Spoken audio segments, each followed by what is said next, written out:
24th, 2020. The purpose of the committee meetings are for the city departments to pass along information to the city council and discuss initiatives listed on the published agenda. By ordinance, the committee consists of the mayor, members of the city council, and the city administrator. The ordinance mandates the city administrator as the chair of the committee meetings. By ordinance, the committee makes no formal decisions on committee matters. Rather, items are voted to move to a mayor and council meeting for consideration and vote, or staff receives guidance from the committee regarding the matter. This is a public meeting, but not a public hearing. Therefore, while the meeting is open to the public, we do not take public comments or questions during the committee meeting. Public comments or questions are received at the regular city council meetings at 7 p.m. in the city council chambers on the second and fourth Monday of each month. The first item on today's agenda is the approval of the minutes for the Community Development and Transportation Committee meeting for May 27, 2020. Is there a motion? Motion approved. Motion to approve by Councilmember Judy. Is there a second? Second. Second by the mayor. Any further questions or discussion? All in favor, please raise your hands. And it is unanimous. Thank you. Moving on to community development, item number 2, approval of the alternative compliance section 8.2.10 of the text amendment to the Unified Development Code due to the adoption of the Historic District Master Plan. Ms. Nyla. Good morning, everyone. Give me a moment and I'll share my screen. Okay, so back in March 9th of this year, we adopted the text amendment except for the alternative compliance section. And at that meeting, council asked us to discuss this with the Historic Preservation Commission. So we did that. We put it on the agenda, which was on March 11th. Their discussion basically ended up saying, please speak with the consultant who did the text amendment and the document itself. So we spoke with the consultant after that meeting, and then once again back in May, because it's been a couple months. And his comments were that we should run this through legal. So after that, what the staff did is we took a look at the state language for appeals. So let me get here. So this is what we have in the code right now under the alternative compliance section, which is what you saw back in March. And then what we've done is we put in one of the attachments you had in your backup today was state language. So we ran this language by the legal department, and I know Bob will attest because I spoke with him again yesterday that this language works for our legal department.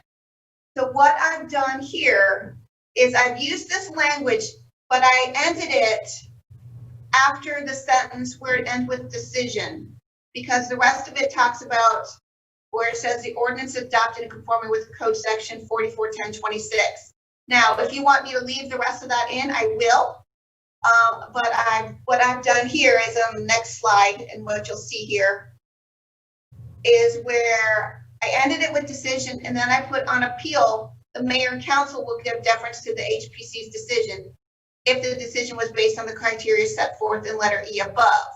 And letter E is what's the criteria in the alternative compliance section that gives the HPC the authority to grant alternative compliance or not grant alternative compliance. So, but if you want me to include all of the language from the state, I can, and then I can add this sentence at the end, because technically an HPC decision, if somebody wants to appeal it, it will go to mayor and council. It would not go to the state. Does that make sense? Do you have any, staff recommends that this language be placed on the agenda for July 13th mayor and council meeting. Do you have any questions? Thanks, Jackie. Councilmember Palermo. And if you can unshare the screen, I need to be able to see everybody. Thank you. So thank you, Ms. Dybel. So this unfortunately still doesn't address the concern that was raised by the Planning Commission. So I want to give everybody a refresher on what the concern is, and also I want to discuss and have us brainstorm on ways to solve it, because again, I don't think anyone on this council wants to have this issue.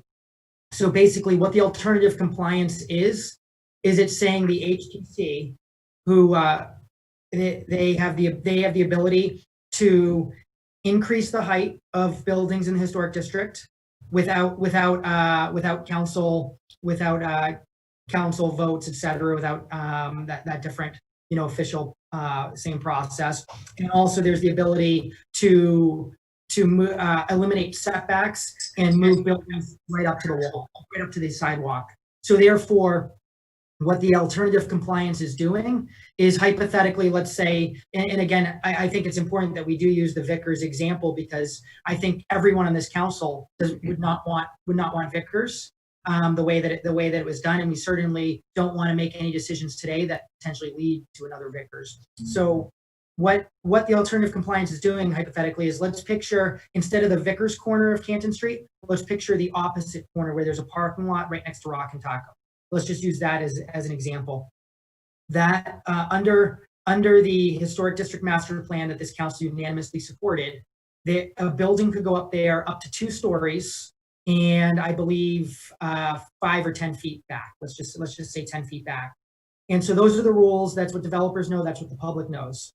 The HPC could decide, you know what? Instead of it being 2 stories, it could be 3 stories, just like Vickers. And instead of it being 10 feet back, it can be 0 feet back. And so that's what I see as the risk. I don't picture it happening, this year with this HPC, but we need to make sure we're drafting legislation that lasts longer than any of us do, and making it the best way possible. So that's where the risk is. And then, so basically, how do we mediate that risk?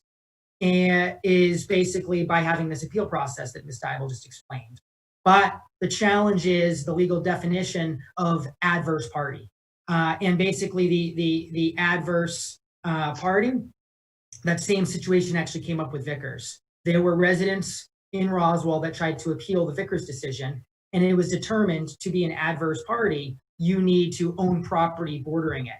But what the what the Planning Commission even brought up as their concern with this is really the HPC, the historic district is an asset for all of Roswell.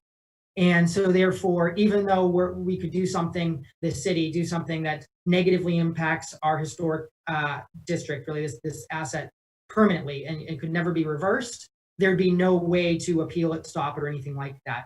And so that's why I can't support this language, because that adverse party isn't really protecting all of Roswell. So what I'd like to discuss is 2 possible ways, and certainly I'm open to Mr. Halsey and Ms. Dybel if you have other suggestions on how we can kind of accomplish this goal and remedy this issue. But some other ones that I was thinking of as possible ones is, of course, one, as discussed and as raised by some members of the Planning Commission, of course, just making it where any resident of Roswell, that's one thing that solves it. Another example is the mayor, actually, I thought had a great idea last time we discussed this. And what the mayor suggested, what if it's to be an elected official is to raise it? And that's where Mr. Davidson said, from a legal standpoint, if a council member or mayor is the one to appeal it, then they would need to be recusing themselves, and that's getting them involved and more than legal felt was appropriate. And I certainly understand that.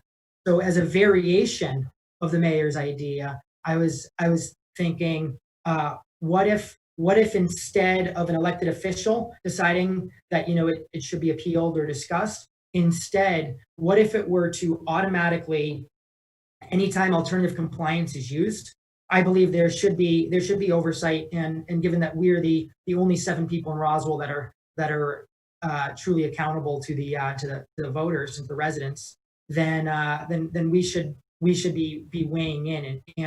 And so I was thinking, as an opportunity for this could be, if anytime there's alternative compliance, it automatically goes to the consent agenda with even just the automatic default of a motion to deny. So on the consent agenda would be a motion to deny the appeal, meaning a motion to uphold the HPC's alternative compliance. And therefore, if residents are having issue, if the elected officials are seeing issue, then any elected official could always pull it from the consent agenda and say there should be a vote on it. But for me to support this and make sure that we're having protections that don't just create the opportunity for another Vickers, there needs to be something, some other opportunity. I'm certainly open-minded and would love to hear any ideas you have just to solve this issue I've described. Can I interject? I'd like to interject. One issue that we've got here is I set the agenda, so nothing automatically goes anywhere on an agenda unless I put it there. So going forward, the discussion, please keep that in mind. Okay, and so thank you for reminding us of that. So then I'd like to change, I was thinking not that it automatically goes to the consent agenda, but it automatically goes to the agenda to say this. So basically, council will get to vote on it, and the mayor, of course, can decide if it's consent agenda or somewhere else. That'd be my thought process. Councilmember Tizer. Thank you, Gary. I have a question for Ms. Dowdle. It appears from what I just heard that the planning or the HPC can invoke an alternate compliance for any reason that they feel like. And I was just wondering if you could explain to this body, is that true? Can they just decide to build whatever they want, or are there some guidelines that restrict them from doing whatever they want? So the master plan document gave the HPC and anybody who wants to come through the HPC process the guidelines that are required to be followed in the historic district. So what this, during the process, when this master plan document was going through with the committee discussed allowing the HPC to have some opportunity to give alternative compliance to an applicant if they requested it and met specific requirements. So the only things that would allow them for alternative compliance would be the following, and I'm going to read what they could do. And that's only if they meet the criteria. It would be modify setbacks requirements in the HD, including those shown on the regulating plan, except for the 40-foot wooded landscape strip along portions of State Route 9. They do not have that authority. They could increase the allowed principal height, provided that increase does not exceed the limits otherwise required by the UDC, to reduce or eliminate a step back requirement, to permit a building type along streets that's not found on an officially designated historic building in that character area, and to increase the maximum allowed facade within a width, to increase the maximum allowed facade width in a protected view zone. However, there's specific criteria that is set out that somebody would have to meet in order to allow the HPC to grant an alternative compliance. And these are the following. There are clear and compelling reasons that are not purely financial why the required standard cannot be met. The alternative design approach satisfies the intent of the historic district. The alternative design approach satisfies the approval criteria for a certificate of appropriateness. The alternative design approach demonstrates exceptional conformance with the Historic Preservation Commission guidelines contained in Part C of the UDC guidelines. And the alternative design approach conforms with the comprehensive plan and the historic district master plan. So what that means is if an applicant comes in with a project and they want to do something a little bit different than what's specifically set by, maybe we'll use the setbacks because that's one of the easier ones to look at. They want to, the setback says it's got to be 30 feet and they want to do 15 or 20. Let's just use that. Let's say 15. And they use their design. They have to bring us and they have to answer questions and they'll like show why do you need to be able to use 15 feet instead of the 30. And if they can't give us clear, compelling reasons why and meet the criteria stated, then the HPC would not grant that. And that's separate from the project itself. So the project can be approved at the 30, or the HPC could say, you know what, we think this is an exceptional project and it meets all the criteria that is stated here. So we're going to give you that setback modification compliance to 15 feet. but they have to review all that and they have to show that. So it's not automatically granted. And that's the only part that the HPC would be allowed. So just to clarify some more, the language goes on to say that whatever methodology is used to appeal to council, council has to use those same criteria. Is that correct? That's correct. So what you have to do is take a look at the HPC's decision. So the HPC would use the criteria. So let's say somebody did come through and ask for the 15 feet and the HPC said no, because they didn't believe that the criteria met the plan and the HPC guidelines and everything else. An applicant would have a right to appeal that portion of the alternative compliance section to the council. The council would have to look at the HPC's decision and use the same criteria. That is correct. So I would say that one of the things that's important to me is that we make sure that there are guidelines and rules, that we do not set up a system that could become arbitrary and capricious. It sounds like from what you read that there are some specific and very tight guidelines as to what the HPC could approve, and then also very specific guidelines of what council could approve. And so I would ask just one more question just to make sure. Whatever methodology comes on appeal from whoever, from either the person building or another person concerned about it, could council just arbitrarily overturn an HPC decision for any reason whatsoever based on this law? I think that might be more of a question for legal. It would not. Appeals from administrative bodies like HPC and others are governed by what's known as the any evidence rule. And that is, if there's any evidence to support the decision of HPC, council has to affirm it. That's what Superior Court's going to apply if the appeal from mayor and council goes to Superior. Thank you, Mr. Halsey. Councilmember Judy. Yes. So here's my issue with this is we asked us to go back and went through HPC and went through a consultant. It's gone through legal. Now we've got language from the state that works, that we are now putting into place to make sure these 5 elements in the historic district master plan are met. There's a lot of hoops to jump through here. Nobody's allowing the chance at a building to be done based upon this alternative compliance. Basically what we're doing is we're putting trust in our boards and commissions that are put on boards and commissions by us, the elected officials, moving forward.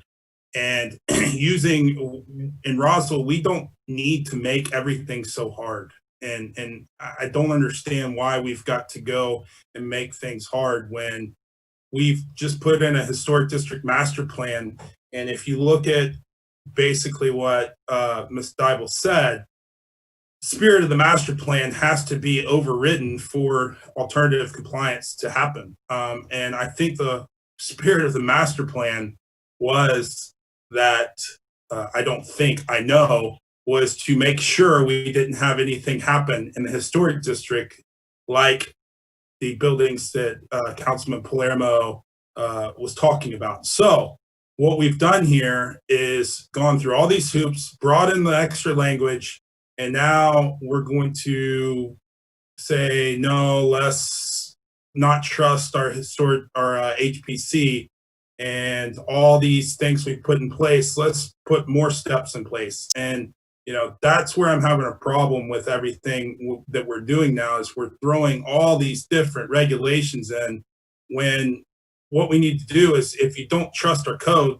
which we just did a historic district master plan, you don't trust it, then let's just redo it all. Because we can't continue going through this every single week, not trusting our commission and our staff and all these different things. So let's actually get some language on here which works, that has been proven, that's gone through HPC, council, consultants, and the state, and let's move on. Councilmember Zapata. Thank you, City Administrator Palmer. So before getting into the weeds and the trust issue and all those things around that, doesn't mean much, let's go to the point here. Let me give you a big picture to the community, to the citizens, and the taxpayers of Roswell. First of all, let me explain. Members of the Historic Preservation Commission, they're not elected officials. They're not. They are appointed officials by mayor and council, and the only one who can nominate members to the Historic Preservation Commission and other commission is the mayor of Roswell.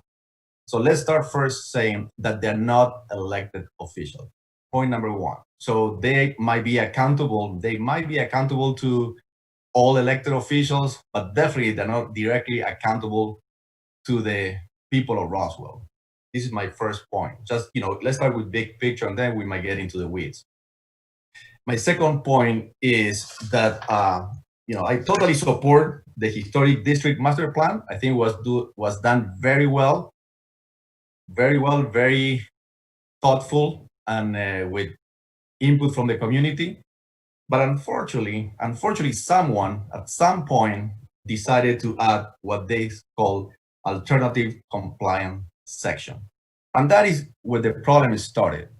Because seems to me, some people might say alternative compliance section is to give some flexibility to the no-elected members of the HPC. But seems to me that the alternative compliance section is a backdoor that will allow and will permit to bend the Historic District Master Plan rules. And that is when the problem starts, when you give the backdoor to be able to bend the rules that we all agree on the Historic District Master Plan. My third point here is about the alternative compliance section, letter E. We just read the 5 points of letter E. And if you really pay attention to the language there, you will notice very clearly that is the guidelines there, the language of the guidelines there are very subjective terminology. And I'll just give you one example. On letter E, point number 1, there are clear and compelling reasons that are not purely, and here's what I want you to think about and focus, purely financial. Why the required standards cannot be met. The required standard cannot be met. Pure financially. Think about, in a court, purely financial. What does it mean? Purely, I don't know, 10%, 20%, 50%, 75%. We've been talking about 75% recently and other items. Recently with mayor and council, purely financial. So that is subjective terminology, subject to discussion and argue on any sides and add more confusion and more gray area. And then you can go to number 2, 3, 4, 5. And if you really pay attention, the terminology is very subjective, that can go either way. And again, potentially bend the rules already established on a very well thought historic district master plan. My point number 4 is about the language on letter F. So again, the language of letter F of the alternative compliance section will create possibly and probably different interpretations, and it will be very difficult to prove. And I don't believe that the spirits of the historic district master plan, I believe this is at risk. The spirit of the historic district plan is at risk with this alternative compliance section. So we have to really, if we accept an alternative compliance section, what I call a backdoor, to potentially bend the rules of the historic district master plan, we have to be very careful and understand very well the language and remove any subjective terminology on this language. If not, we are going to continue having the same problem that we have up to today. And then the historic district master plan will be secondary by the alternative compliance section that will allow that. Thank you. Go ahead, Bob. Let me remind council and mayor about, I sat with Historic Preservation Commission through all this. This alternative compliance section really wasn't generated by Vickers or a desire to do something like that. It had more to do with Green Street and HPC's frustration with not being able to move buildings back from the road because they had to go with what the UDC established. And Jackie, you can chime in, and I believe you remember those discussions. And it's designed to give them limited authority to get away from the UDC requirements to bring stuff up to the street, because they were very concerned during that project about where buildings were placed and wanted to move them back, but were not able to. And that's the reason that the consultant and the committee worked on this alternative compliance section. That was the genesis of it, because I was there when they discussed it. So what Bob is saying is, yes, one of the ideas that they wanted was to move things further back, or this, and this gives them that. We don't have the build to zone anymore in the historic district now that the master plan has been adopted. That's gone.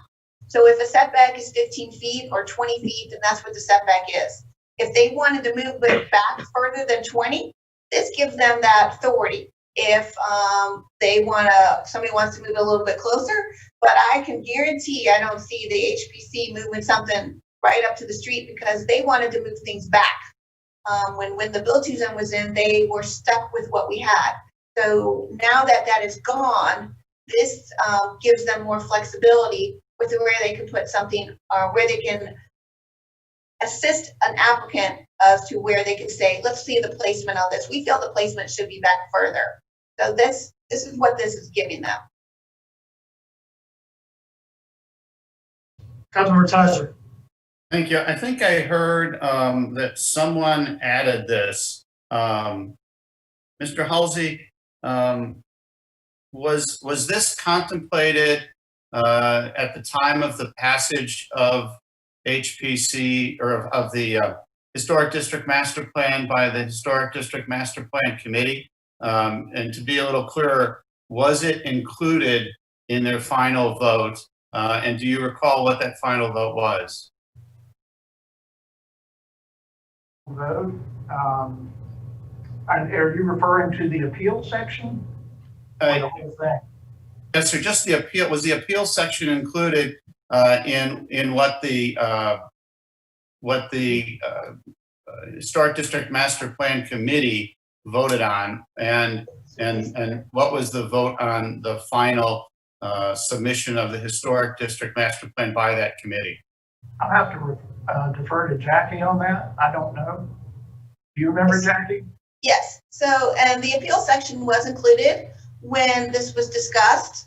The language is different now than what we had originally, but the committee discussed this as part of the entire document when it went through. Alternative compliance was, I would say, hashed out amongst the committee members numerous meetings. They discussed that at length. They wanted to give the HPC a little bit of leeway. It's not a lot of leeway, but a little bit. So this was a part of the whole document when the total document went through, when it was finalized by the committee at their final couple of meetings. So yes. Do you recall what the vote to pass or not pass the entire plan was by that committee? They were in consensus. So the entire committee was in consensus when we got to the final meeting. on the entire document. Thank you. The other thing I would just like to add It is. was no actual vote. They didn't actually raise their hand and vote. They were just in consensus with the entire document. Thank you. Just one final thing. If it helps council members Zapata, I would be okay removing the word purely in front of financial, which would then make that item say the reason can't be financial. Councilmember Zapata. Thank you. Thank you, Councilmember Tyson, for the suggestion of removing purely in front of financial. But, I want to come back again to the alternative compliance section, letter F, and again about the subjective terminology. Any person, the sentence starts saying any person adversely affected. What does it mean? Adversely affect any person. I mean, how do you prove that? How do you prove that you are affected or not affected? Maybe if you live across the street or you live on the back of the project or right next to it, you might be adversely affected. But if anybody thinks that doesn't belong to the historic district, how do you prove that you've been adversely affected? So again, another example of subjective terminology that will be hard to deal with down the road. So the other one is the second to last sentence of the letter F, what is stated that if the governing body finds that the commission abused its discretion in reaching its decision. So again, how do you prove that have been abused when everything on letter E is subjective? Again, it's subjective and you have to make decision on subjective and prove that is something that is subjective. So it's very, very hard, and potentially will create many problems. So I appreciate Councilmember Tyson's suggestion to remove purely financial from letter E, point number 1. I think that is a big improvement.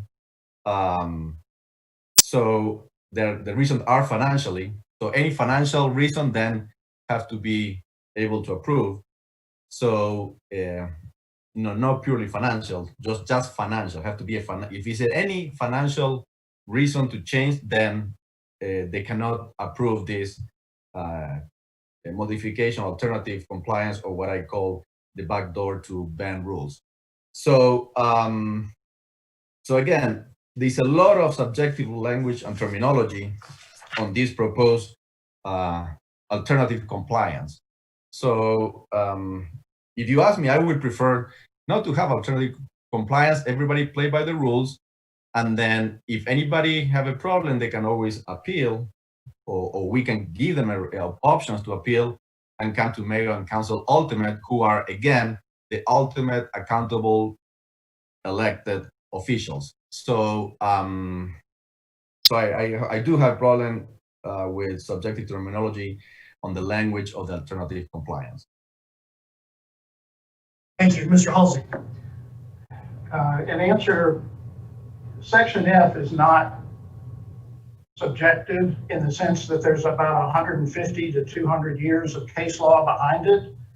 The phrase "any person adversely affected" has been interpreted by the Court of Appeals and the Georgia Supreme Court numerous times. And it means that you have to have some concrete interest that is affected by whatever is being appealed. We, in American jurisprudence, avoid what are called advisory disputes, where people just make up stuff. You've got to have something at stake in order to appeal. That's been part of American law since the 1790s. That phrase is taken directly from many, many cases and is well understood by the Georgia courts and is applied consistently. The phrase "abuse its discretion in reaching its decision" is interpreted by the courts as if there is any evidence. That's what it means. If there's evidence to support the decision, the reviewing body is not able to change that decision. That also has about 150 years of case law behind it. So those are not things. This paragraph F tracks state law. I mean, that's what's in the state historic enabling legislation, and that's in almost all other appeal provisions in state law. So I'm confident that that is the most solid part of this whole thing. Councilmember Hall. We'll see. Oh. Hi, we'll Councilmember Hall had her see. hand up earlier. Did she? I'll go later. Okay, all right. Councilmember Wilson. So I just want to remind everyone that HPC is appointed by mayor and council. They have guidelines that are set by the state and by the city, by us, policies that are established. We created the Historic District Master Plan and able to provide some policy and additional policy and guidelines to HPC based on problems that we saw were happening in the historic district, and that was developed, work with a consultant and with a lot of community input and community members on the committee who are very active and involved. And I think one of the reasons that we do this is to have a series of checks and balances in place. We've entrusted HPC to do a job for us and to carry out the policies that we put into place. I guess I have some concerns about a decision about council being able to make what ultimately could be a subjective decision when we have gone to all the work to put all these policies and procedures into place. Councilmember Hall. Thank you, Administrator Palmer. The alternative compliance does give, it's there to give that flexibility, as Mr. Halsey put in that same example on Green Street, and it can go both ways. I think what my concern is that there are some subjective areas in different parties. When it's subjective, it's not, you can have two different opinions or interpretations, I should say. Unless the way Section F is written, where the appeal goes back to, deferred back to the Historic Preservation Committee, it's somebody policing themselves in a way. And that's why I think that it's very important on the appeals that it cannot defer back to the people that originally are the ones that are making the subjective decision. It should defer back to council, who is accountable as elected representatives of the people. And that's where the Superior Court law, any evidence rule, can come into play. And you can talk, we can discuss that at that point, if there are differences in how we can support, or the methodology or the reasoning to support that decision if it's different. Council may agree with may disagree with the appeal and may choose to agree with the HPC, but I believe that should rest with council, the elected representative. Go ahead. Well, state law differs with you on that, Councilmember Hall, because council has established the HPC pursuant to state law. And unfortunately, from your point of view, it establishes the appeal criteria that you can use. You're not free to just overturn the decision. You have to do it on the basis of whether there was evidence to support the HP decision or not, because you can just do away with the HPC. You don't have to have one. Council can do it all. You could establish your own little one, but you wouldn't have the support of state law in doing that. You wouldn't have the merchants and owners getting the benefits that they get. The whole purpose of putting in the historic preservation law in the 80s was to promote economic development and tourism for towns throughout Georgia. We forget that sometimes, and that's in the preamble to the state law. I know many times we don't want to recognize that we're part of the state of Georgia, but we are, and we're subject to state laws. And it's my job to make sure you all are following the state laws that you swore you would uphold. And, you know, you don't have unfettered discretion. The charter, which is given by the state to the city, establishing the city and establishing the government, sets out what you can and can't do. You know, we're not an organic entity that just popped up free of the state. We're a creature of the state and subject to the state. Councilmember Judy. Again, I think we need to look at what the state has done here, and that's what I was trying to get across earlier with this language that Bob was able to explain. There's case law behind this. There's case law behind the wording of adversely affected. This fits into historic district law. And you know, I'm growing really tired of the terms of backdoor, and you know, that people are doing things wrong on our committees, and we're looking for backdoor ways to hurt the city of Roswell. You know, HPC puts in lots and lots of hours and takes their job very seriously. And, you know, to say that somebody on HPC or any of our committees is going to do something backdoor is really, I think, insulting to all the folks on council or on committees in the city of Roswell that are given their time. So, you know, moving forward, I think that we need to make sure that things are in line with state law. Our zoning code is as clear as possible, and that we trust those around us to do that, and that these guidelines, these rails are in place to make sure that we have a good product. And again, this was a unanimously citizen passed or a unanimously citizen agreed upon document that's coming to us, and now we're trying to change it after it's been through council, been through committees, been through the citizen committee, been through all legal, been through all these different things. And here council again is trying to say we know more than all these people it's been through. And so we need to make sure that we do what's right here and pass this on to council and pass it to wrap a bow on the historic district master plan. Councilmember Tizer. Thank you, Gary. Just a clarification to help Councilmember Hall with something she said. I think I heard her concern about the HPC hearing their own appeal. I'm not sure that's the way it works. I think the appeal comes to us. Is that correct? That's correct. Does that help, Councilmember Hall? Yes, thank you. Councilmember Palermo. Thank you. So I want to touch upon a couple different things.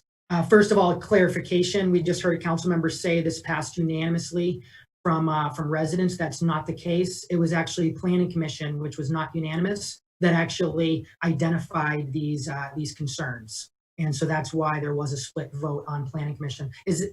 I saw a shaking of a head. Is there a question on that fact? Because it was not unanimous from Planning Commission.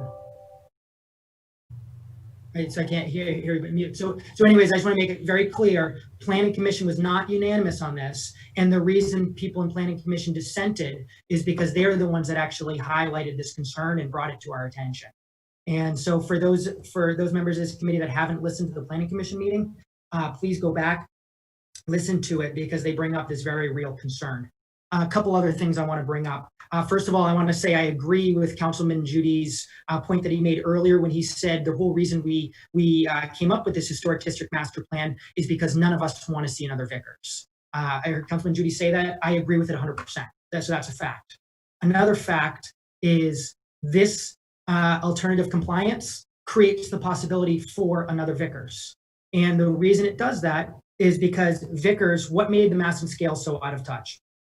3 stories high, right on the sidewalk. This is saying that a future HPC has the right to move something up to 3 stories and to the sidewalk. And from an appeal process, so technically, yes, an appeal comes to us, that's proper oversight. The issue we have is the only people that it can appeal is based on previous situations we've seen, like Vickers. The only ones that have the right to appeal is a bordering property. So therefore, the many people that are really hurt by losing the character of their historic district don't have a protection in place. Another thing I want to make clear, this council unanimously adopted the historic district master plan, and we did it knowing we would discuss alternative compliance at a later point. I want to make it clear, it's passed, it's in law, and it's legal. So the historic district master plan that we have, which currently does not include alternative compliance, is legal. And so we have a legal document. What we're talking about, we're talking about making it better. And how are we talking about making it better? By adding in alternative compliance. And what I just learned today, which is why it's so important we actually have these discussions in public, and the whole reason to make sure we're having these public discussions, is I learned from Mr. Halsey and Ms. Dybel that the whole reason why alternative compliance was added in was because of the Green Street example. Green Street was required to be closer to the street, and the HPC really wanted to move it back. I have no concerns with HPC moving things back, and I feel the applicant, the developer, should have the right to appeal to us, and that's the way it's written. So if HPC determines that it should be further back from the road, HPC has that right through alternative compliance. I support that right.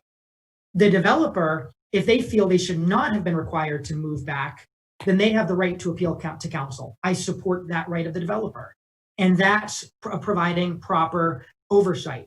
The problem is if a future HPC determines it should be closer to the road, then the many residents that see the character of the historic district being changed don't have the same opportunity that the developer has. They're not on fair ground right there. So this is creating a risk with the subjective nature. And I heard from Councilmember Wilsey saying there's a concern with council making subjective decisions. At the end of the day, there's specific guidance on how HPC needs to make their decisions, and there's a subjective nature. There should be a mechanism that gives the opportunity if something's moved closer to the street, something's moved higher up, then council should just get to weigh in and see, yes, these aspects were followed. And I believe HPC would absolutely be following them. But we need to make sure we're making legislation that's long-term, because here's the risk. Here's what can happen.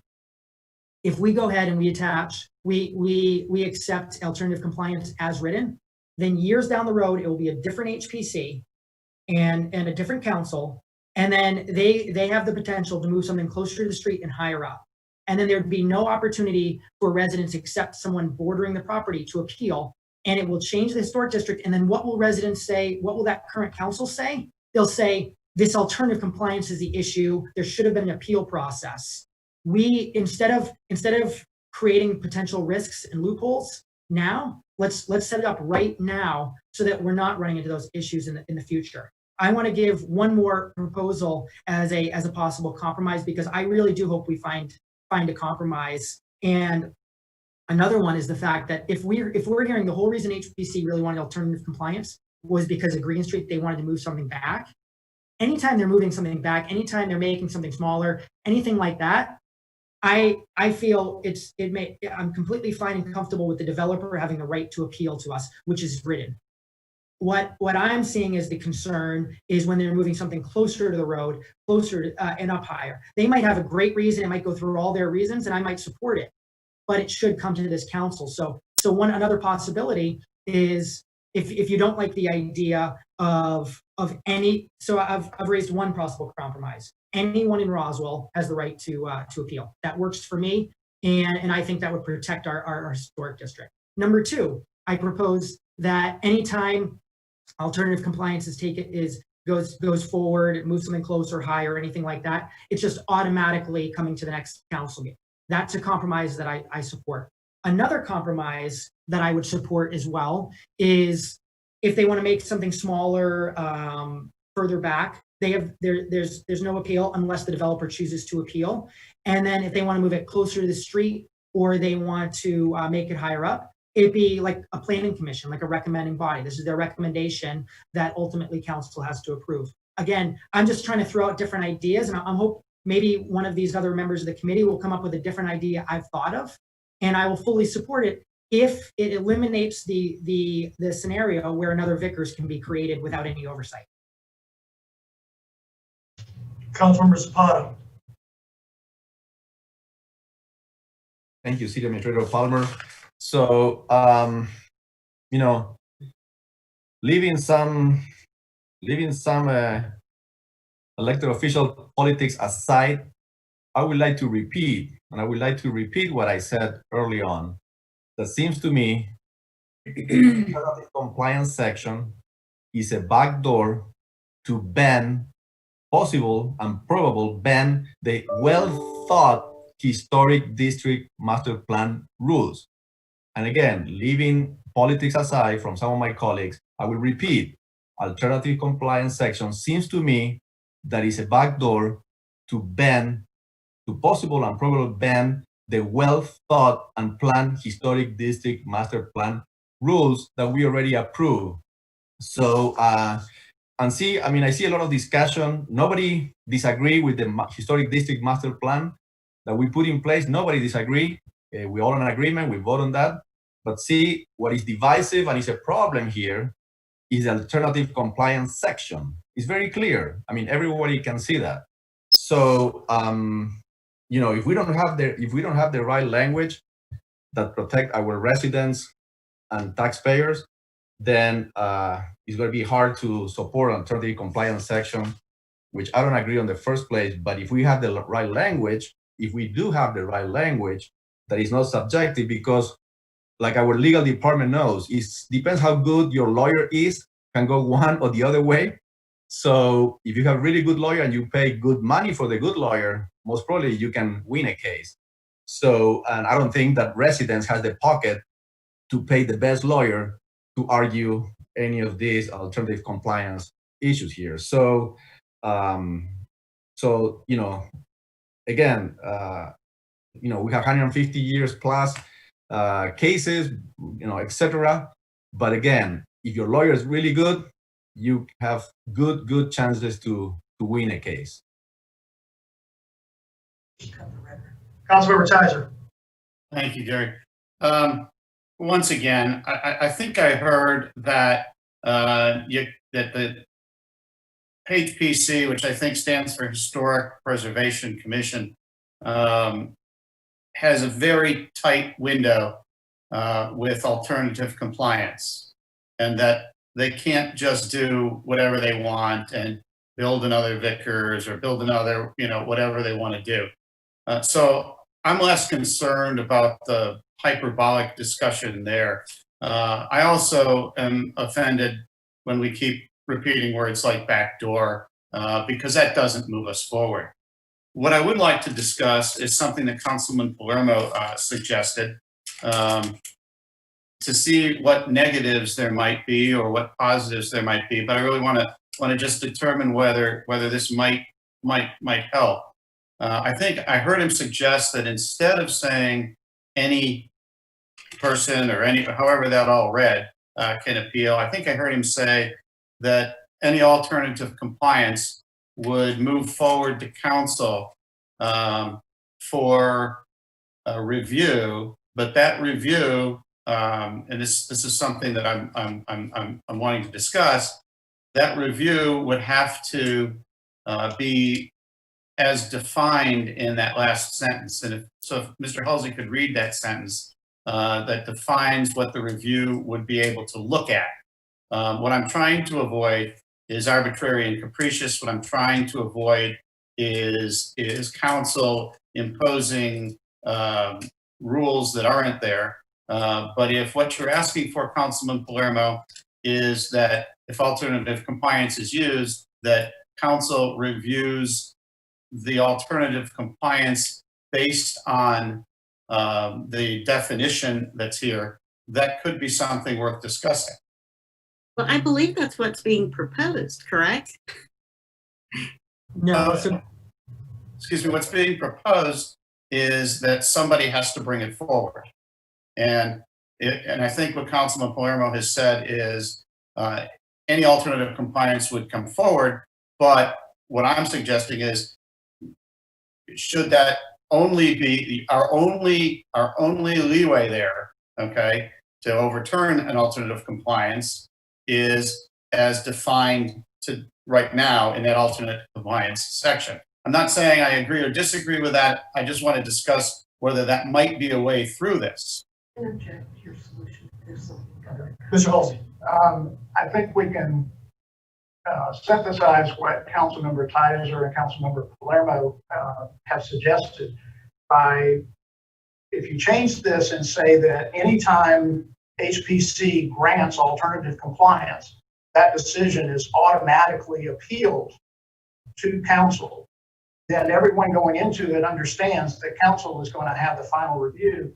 The final review is going to be, since it's an appeal, it'll be whether the commission abused its discretion in reaching its decision, which is the any evidence rule that the state law requires. So that's the same power that you've got now if an individual appeals or whether it's an automatic. So I think, in my experience with HPC, this alternative compliance is going to be used very seldom. It wouldn't be a burden to say that it's automatically appealed to council. And any person who tries to invoke it knows that it will have to go to council for final decision based upon the record before HPC, which would make everyone put their best foot forward at HPC and say whatever they needed to be said. Because that's the other issue that I forgot to bring up, is that any appeal in this situation is based on the record in front of HPC. You can't take new evidence. You can't hear different things. You base it upon what was presented at HPC. But I think that what Councilmember Palermo and Councilmember Tizer, you can put both of those together and have a very efficient system, and it achieves the purpose of having anyone being able to have a say about it. Councilmember Palermo. Yes, excellent. Thank you.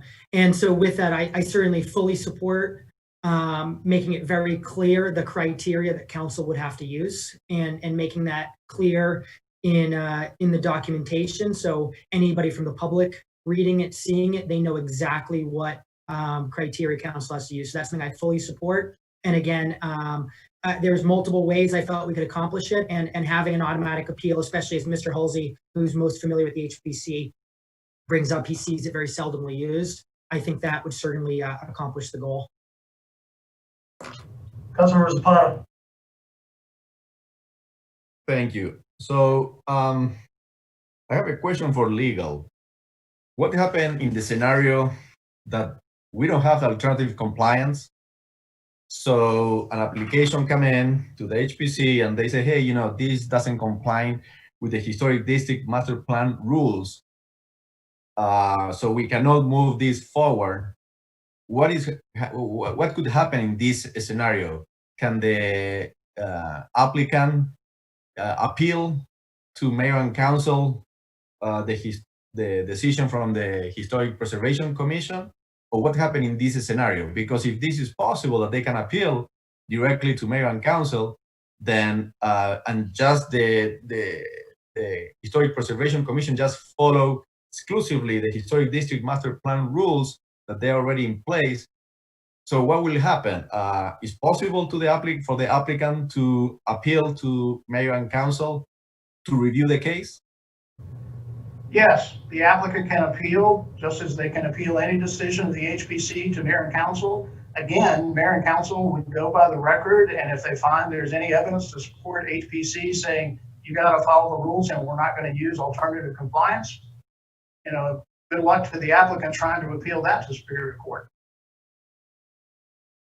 Councilmember Wilson. Thank you for clarifying my question, legal department. So see, I don't know why we're complicating things more than should be complicated. If we don't have this alternative compliance section, the applicant can always appeal to mayor and council if they don't agree with the interpretation of the Historic Preservation Commission regarding the Historic District Master Plan rules. So I don't know why we need to complicate things. That would be very easy. Maybe 99% of the cases, they follow the rules on the Historic District Master Plan, And then these, whatever, 1, 2, 5% that they don't want to comply with the rules, they can appeal to mayor and council their case and see if it makes sense to not follow the historic master plan rules. Good. The problem with that, Councilmember Zapata, is that if you don't have an alternative compliance section in the code, then council doesn't have the power to impose alternative compliance. You can't just change the ordinance willy-nilly. You've got to have some mechanism that gives you the power to do that. So if the applicant appealed and said, I want alternative compliance, and the record below, there's no provision for it, council can't do it. Okay, I understand. Thank you for the clarification to my point. So then maybe the alternative compliance section should be a matter of mayor and council, not the Historic Preservation Commission. So they can just administrate exclusively the Historic District Master Plan rules. And if something is appealed, then mayor and council will have the alternative compliance rule options, why to accept or not this application and the appeal. So maybe we're looking wrong. Maybe the alternative compliance should be a tool on the toolbox of mayor and council, not a tool on a toolbox of the HPC. That is another option that I will totally support, giving mayor and council the alternative compliance tools to review any appeal from applicants. On appeal, because of the provisions that I've said before, if you want to go that route, you would, instead of, there wouldn't be an appeal, you would just say if an applicant wanted alternative compliance, they would have to take it to mayor and council. It'd just be one of those provisions that, nobody but mayor and council could do that. That's not how it's written now, but you could certainly do that. That's a policy decision. But it can't be part of an appeal. Councilmember Woolsey. Yes, thank you. I just wanted a clarification. Well, first of all, I think to give HPC the tools for alternative compliance makes sense because they're the ones who are looking at the project in and out, inside and out, and are spending hours and weeks looking at it and working with the developer. So they should definitely have that authority initially. I wanted to confirm the language and then possibly go ahead and make a motion that letter F, as you're suggesting, would read that any determination regarding alternative compliance made by the commission would be reviewed by council. So basically just changing the first couple of words of that, of letter F. We can change that language to reflect an automatic appeal, and it might not be that specific, but yes, we can do that so it'll be ready for first reading. Right. That must, and that decision is based on the criteria in letter E. Always. As if you leave that in, yes. yes. It's appropriate. I could second that. Councilmember Woolsey, did you make a motion? Yes, I'd like to make that motion. Can you repeat that, please? Motion to approve for moving to council, removing in letter E, removing the word financial after purely, and changing. Moving purely in front of financial. Yes, removing the word purely. Okay.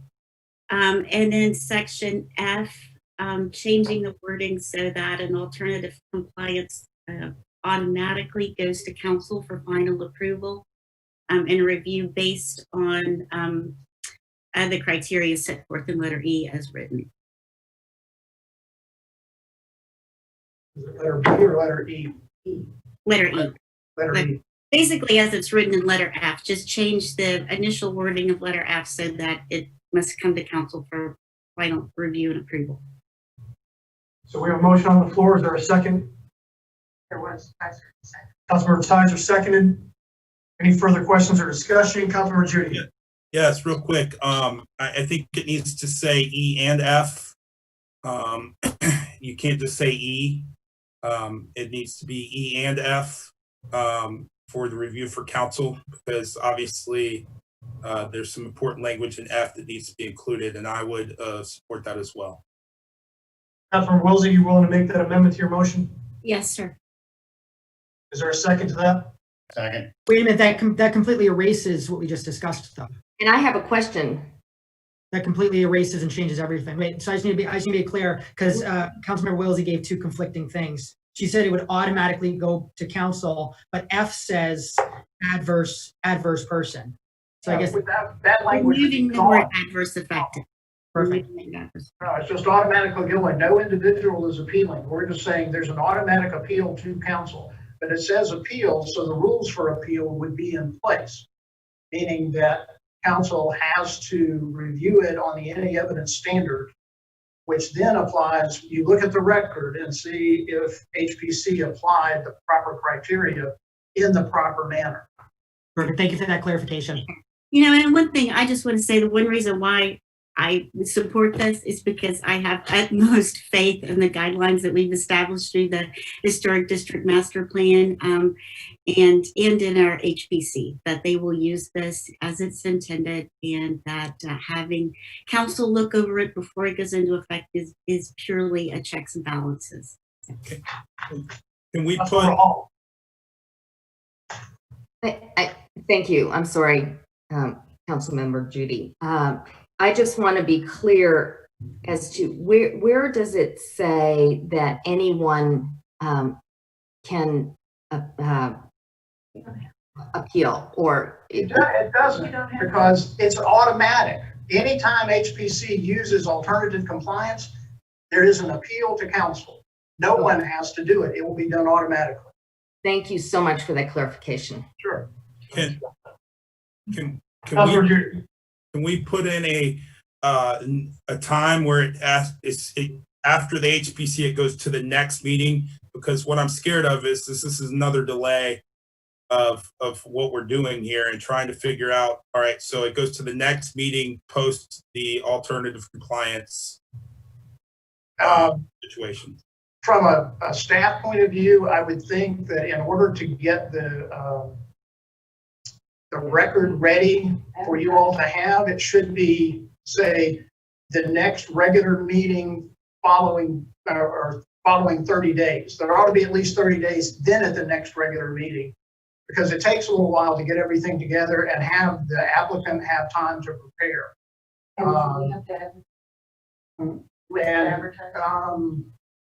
Yeah, probably we need to advertise it as well. So that would give us time to do all the things that we're required to do. And it would then have a definite time. Okay. Councilmember Zapata. Thank you. So my other on alternative compliance section, letter F on the packet, the the line number 6.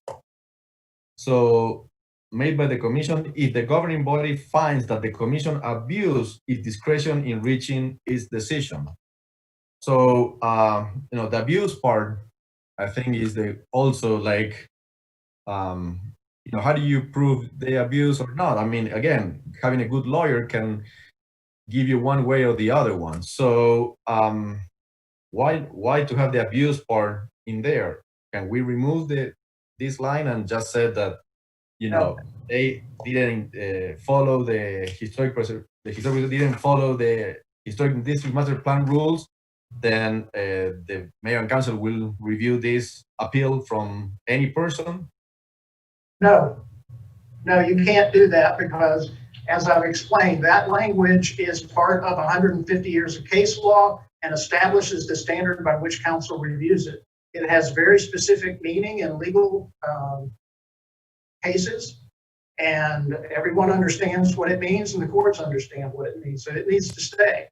And as I explained earlier, with the automatic appeal, it's not anyone, no one is appealing, it's just automatically going to go to council. Councilmember Judy. I'd just like to say, Bob, I think you and David are good lawyers for the citizens of Roswell.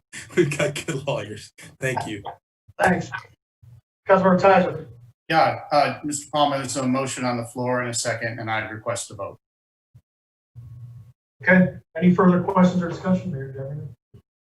All in favor of the motion, please raise your hands. And it's unanimous. Thank you. Moving on to item number 3 under administration, CDBG Community Development Block Grant, CV, assuming that's COVID, process and funding priority determination. Mr. Fisher, Mr. Alford.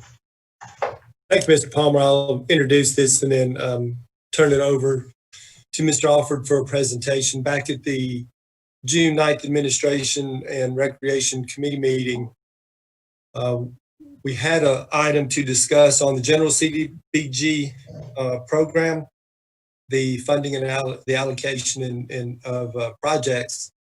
During that discussion, we talked about coming back. We were directed or asked to come back to speak more on the process of CDBG because it got away from what was actually proposed to begin with. So we're going to have a presentation today that's going to talk about really 2 things. During that same discussion on June 9th, we also had some discussion about the CDBG COVID grant that's out right now.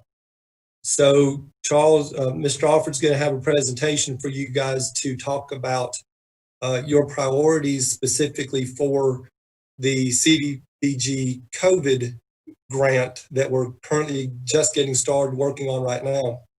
During this discussion, we're also going to talk about proposed guidelines, the scoring criteria that we had talked about on the 9th, and then also a review of the RFP process, how the applications get reviewed and the allocations to that.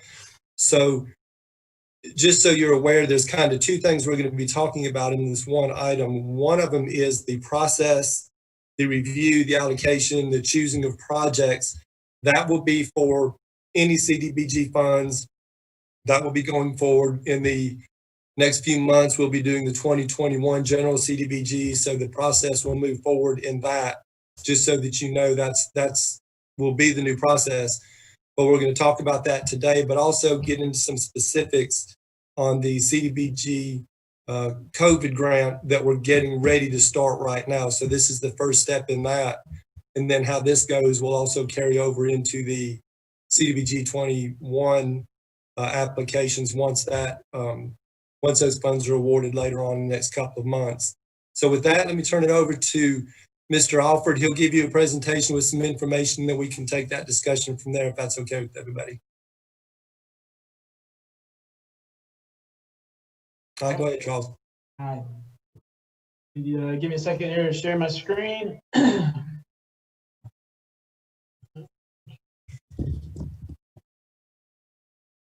right, does everybody see the presentation? Yep, got it.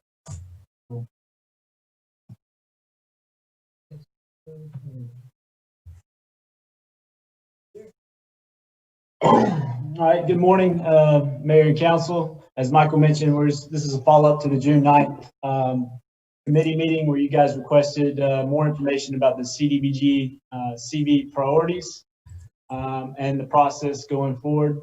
So we'll jump right into it. Let's see. So just the overview of what we're going to discuss real quick. We're going to determine the Mayor and Council priorities for the CDBG CV, which is coronavirus funding. We're going to discuss the proposal guidelines and scoring criteria, and we're going to discuss the RFP process that relates to this. All right, just a little bit of background.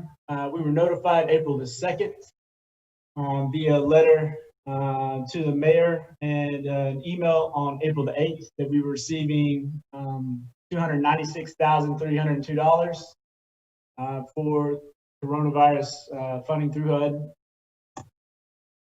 Right now, the timeline, which is a question I imagine some people are going to have, is a bit unclear.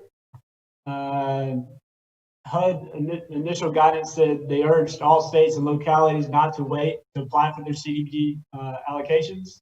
That was on the website April 9th. A lot of places rushed to get out applications and things like that.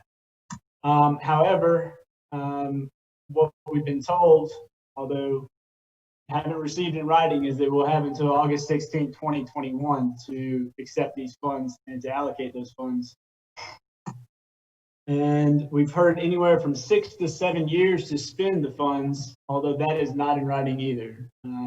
HUD has just not put out any additional guidance. The only guidance that HUD has put out is the eligible activities quick guide, which you guys were provided in your packets. So from the previous meeting, you guys mentioned that you'd like to see or understand a little bit more about what was possible for special economic development activities. If you notice on that quick guide, they are allowable under coronavirus or under these funds.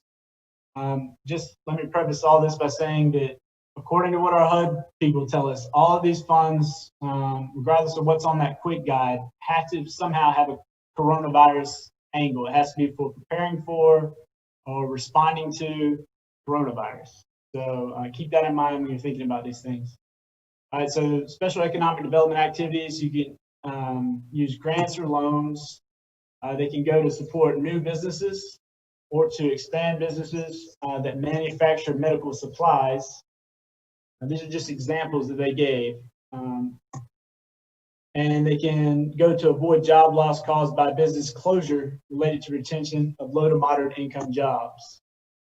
There's also an element of micro enterprise assistance, and a micro enterprise is a business that's 5 or less employees.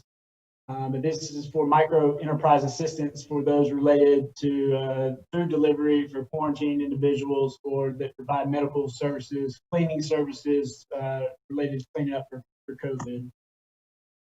All right. Specifically in that June 9th meeting, someone mentioned workforce development and training. And so we kind of broke out the regs. There's some regulations, CFR stuff that are cited there in the quick guide you saw there. So we're basically guessing that these things would be applicable or eligible under the funding guidelines. So with workforce developments, you can qualify it as an economic development activity or public service. That doesn't really matter to you guys, I don't think, but just so you know. It still has to benefit low to moderate income workers or low to moderate income business owners. According to the regs, you can create or retain jobs that are applicable to 51% or more people that are low to moderate income.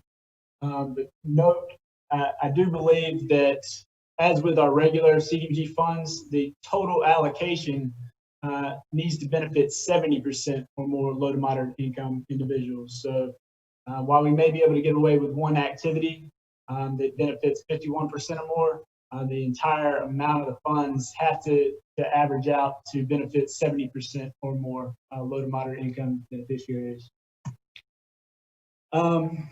So these jobs, according to HUD, have to be low skilled, or they can't require any special training, or if they do require some special education or training, that training has to be provided as part of the program or that you're funding. Also, micro enterprises are eligible. And if we go this route, if we list this as a priority for these funds, we recommend that we put a $10,000 minimum request on these funds, just so we're maximizing our dollars and not spreading ourselves too thin. We were able to review several other applications that are out there, and this is pretty standard practice. $10,000 minimum request is pretty standard based on what those other applications are doing. So you also have short-term working capital assistance. This is, while this is noted in the quick guide that you received, I couldn't find in the, I found some applications as well of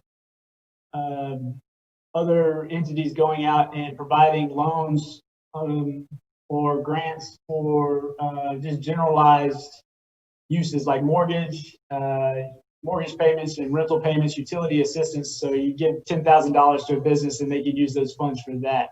I couldn't find anywhere in the regs where that was applicable, mainly because you can't, with the exception of it benefiting a low to moderate income business owner, because HUD is still going to require us to set these up in their integrated disbursement information system. And so it's going to still be tied to low to moderate income beneficiaries. So I've seen some of those programs come out, but I've also seen some programs get pulled back. So I think a lot of people rush to get these things out, and we're hoping that maybe they misinterpreted the guidelines and they were hoping that some things would be eligible, or they're in a position where they're just willing to risk it. So ultimately, as far as capital assistance, you can still give loans or grants under this category, but it still, in my opinion, comes down to retaining jobs or creating jobs to meet urgent needs. Or let's see, there's an element of creating or retaining businesses owned by community residents. So that would be the low to moderate income resident or low to moderate income owners. And you can also assist. Now, this is the one thing that would probably be eligible, is assist businesses through a working capital that are providing services for low to moderate income beneficiaries. For instance, a grocery store that we define as it predominantly serves low to moderate income beneficiaries. And the way you do that is through the low to moderate income area benefit. That's the only way I could see us being able to give to a business that is not low to moderate income owned and doesn't tie the use of the funds to specifically to jobs, creating jobs for low to moderate income persons. And then you can also do technical assistance for the aforementioned activities. So if you're going to do jobs, you could add a element of job training or help with the hiring of these low to moderate income individuals. All right, moving on. Additionally, there's an element in that quick guide for public services. If you go and look at the regulations that are cited there, it covers all public services. Again, they have to have a coronavirus angle to them. In there, it mentions things like Meals on Wheels and for quarantine seniors and things like that. So what you have to qualify to make this a priority would be a quantifiably increased public service. So it has to be an increased or improved service that's been impacted by COVID. You can also do job training to expand the pool of healthcare workers, COVID testing services, and increasing capacity for infectious disease testing. These are examples that are provided in the quick guide, just to give you an idea. I don't know if they apply to us since we don't really administer, health services. You can provide equipment, supplies, and materials to nonprofits or really nonprofits that are carrying out these public services. So you can buy the COVID equipment and cleaning supplies if you wanted to. And then they've got deliver Meals on Wheels to quarantine individuals. For this category, HUD has waived the 15% service cap. So we can use all the funds if we wanted for public services, whereas under regular CDBG, we'd be capped to only use 15% of those funds for service. So we had discussed, I told you a little bit about childcare and how that is a priority. I just want to touch on it here, or how it could be a priority if you chose to make it a priority. It is covered under the public service regulations. It can, you can do supplies and materials, as we noted, to operate for COVID restrictions. Or you can do scholarships for families impacted by COVID. And the families would have to show their income before and after the COVID pandemic is official, and show that they've been impacted by that, by the pandemic. Or we can also do it for economic development component. It's economic development for displaced workers. It gives them an opportunity to go for interviews and training. You got to think low to moderate income individuals. maybe shift workers and things like that, even if they haven't lost their job has been cut or hours have been cut, they may need to pick up a second job. Really hard to go to a job interview and training if you got little ones that you need to have taken care of. And it ultimately allows residents to get back to work. Not to mention that, I don't think I put it in here, but they also employ, generally your teachers qualify as low to moderate income individuals as well. So this kind of hits at both public service and the economic development component for these funds. And real quick, just some other potentially eligible activities that we have. Public facilities and improvements.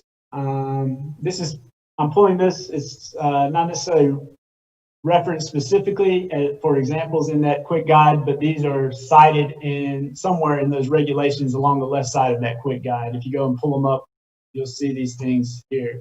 So public facilities and improvements, and these are just ideas that I'm throwing out here in case it's brainstorming basically. You can use it for community centers or things that are need to get prepared for COVID.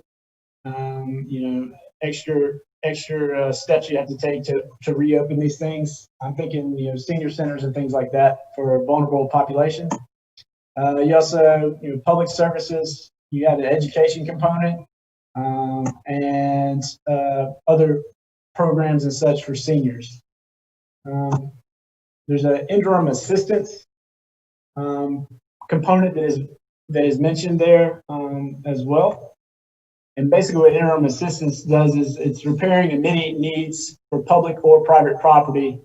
And it has to be immediately urgent needs, and it has to be something that you can only do it to the extent of repairing or fixing the need from a health standpoint. And one of the examples it gives is making repairs to private property to allow for a quarantined individual to better self-quarantine or something like that. For, say, a senior, you could make repairs to that property. And then I've got emergency assistance. And I wanted to touch on this just a little bit. There are some applications that have been put out for emergency assistance, like mortgage payments and rental payments, utilities, and things like that for individuals. I can't find them anywhere referenced in that quick guide, either in the regulations or the examples they provided. To me, if it's the U.S. Department of Housing and Urban Development, and they're issuing a one-pager or page and a half quick guide, and housing is going to be part of that, they're probably going to put a example in there for that, or at least cite a regulation. But I couldn't find that anywhere in that quick guide. Actually got HUD calling me right now. But like I said, there are some applications out there for that. I think what may be some confusion is that the CARES Act overall mentions housing assistance, mortgage assistance, emergency assistance that will be administered through HUD. However, HUD chose to take those funds and break it up into different rounds. And so what we're looking at now is round one. If you go and look at the website for HUD, on the HUD exchange, there's a round two that will be for states and insular areas. So we wouldn't be eligible for that. It specifically mentions that housing and mortgage assistance and things would be eligible under that category. There's a round three later if funds are available, but point is that I'm not sure if that's an eligible activity, although there are applications out there for that. Okay, so before we get into the scoring and the proposal process, I was hoping we could basically take any questions and then review some priorities and maybe make some determinations, because we really can't launch this application or open this RFP without establishing these priorities first. So I'll just open it up for questions, and then I've got a few things that we would need to develop. We need to discuss if you guys chose to add special economic development component to these priorities. Charles, if you can unshare your screen so we can get the We can see the entire panel. Looks like Councilmember Tizer, you had your hand up first. Thank you, Gary.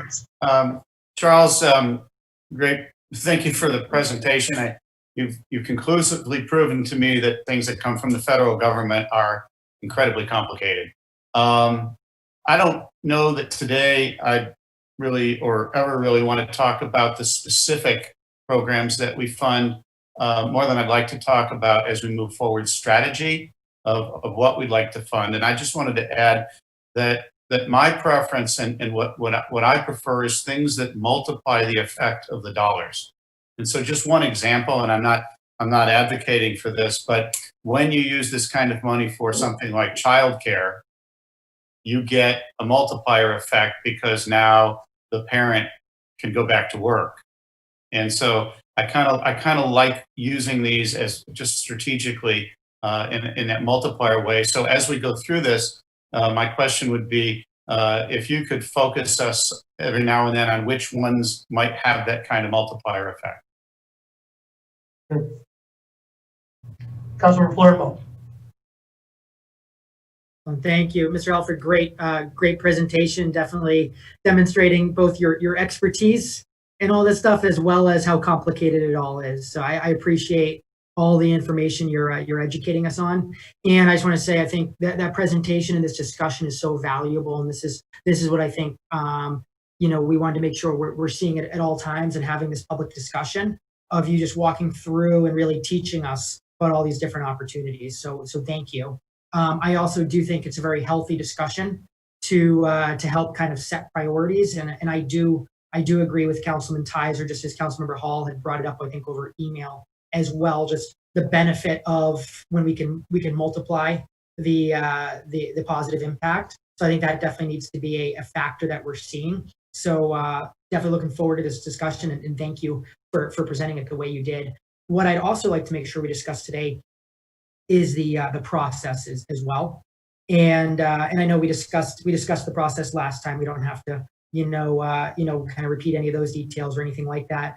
But as I look to it, I like the idea of us getting together, setting kind of big picture priorities, things to look for, including the multiplication factor, just as Councilman Tizer and Councilmember Hall brought up. But also from a process standpoint, again, I look back that, and I know you were here for all of it, and you always used your expertise to kind of guide us through understanding everything, Mr. Alford, which is in 2016 and 2017. So, it was a process where you educated, provided descriptions, kind of had all this information, and ultimately council each kind of had their recommendations on their portion. Council as a whole voted on the entire piece, which they could have voted for or against, but was always unanimous. It was never divisive. There was never, those big differences.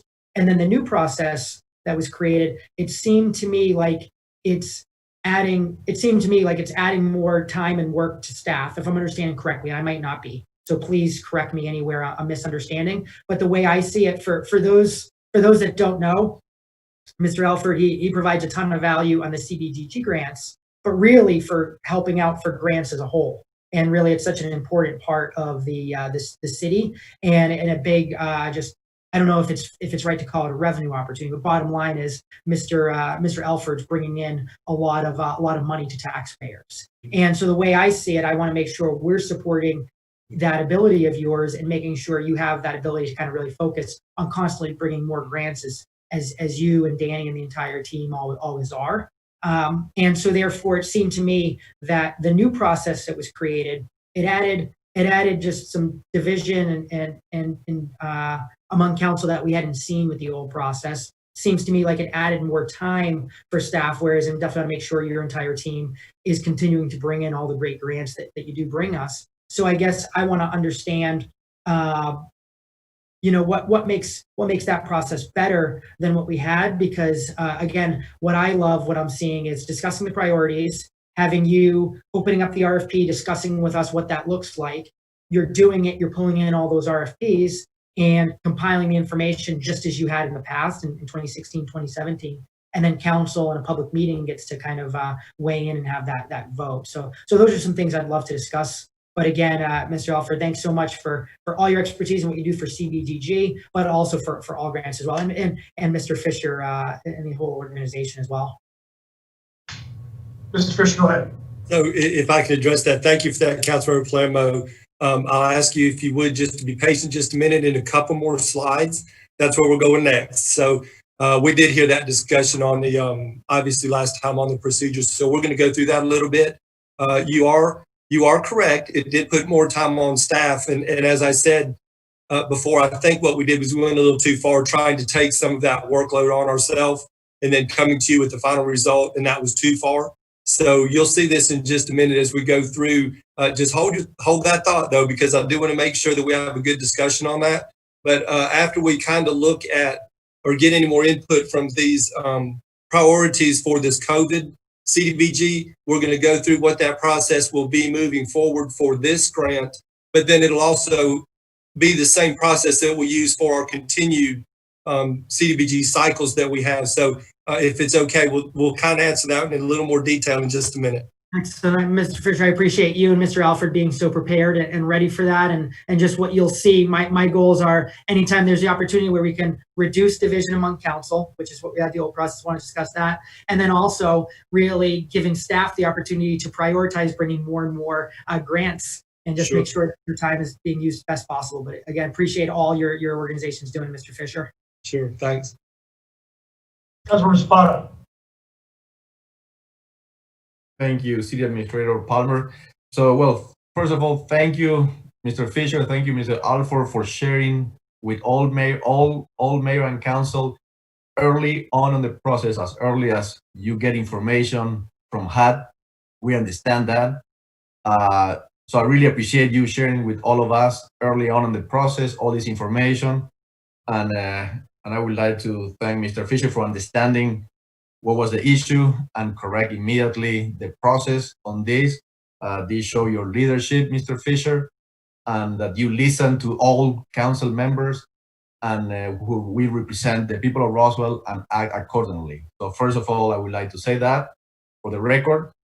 Second, I would like to know if already up to date we have received any requests for information, any show of interest or any application from any organization up to today. So at the beginning, when we first started getting information on the CDBG COVID grant, our grants division, Charles and Danny, reached out to just some local businesses, nonprofits, the Roswell Inc., to see what might be priorities, which is sort of what we talked a little bit about last week, and realized that we need to get those priorities from all of you all. So the only one that we've had any additional contact with is the Roswell Housing Authority. They have sent some information that they think they have some really good qualified projects. So our information, our response back to them was, hey, hang on just a minute. We're going to put together a process and have an application process. And then we'll get back in touch with them specifically, since they reached out to us to begin with and say, hey, the application process is open. Here are the priorities the mayor and council or the committee has put together for things that we're trying to accomplish. And if you have any projects that would fit those that they would think would rank or score well with those, they're free to put those in. So we haven't received anything officially.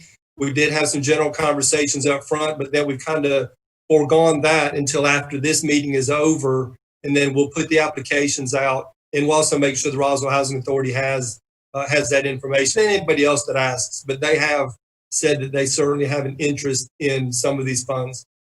Great. Thank you so much for your clear answer and clarification. Charles, go ahead.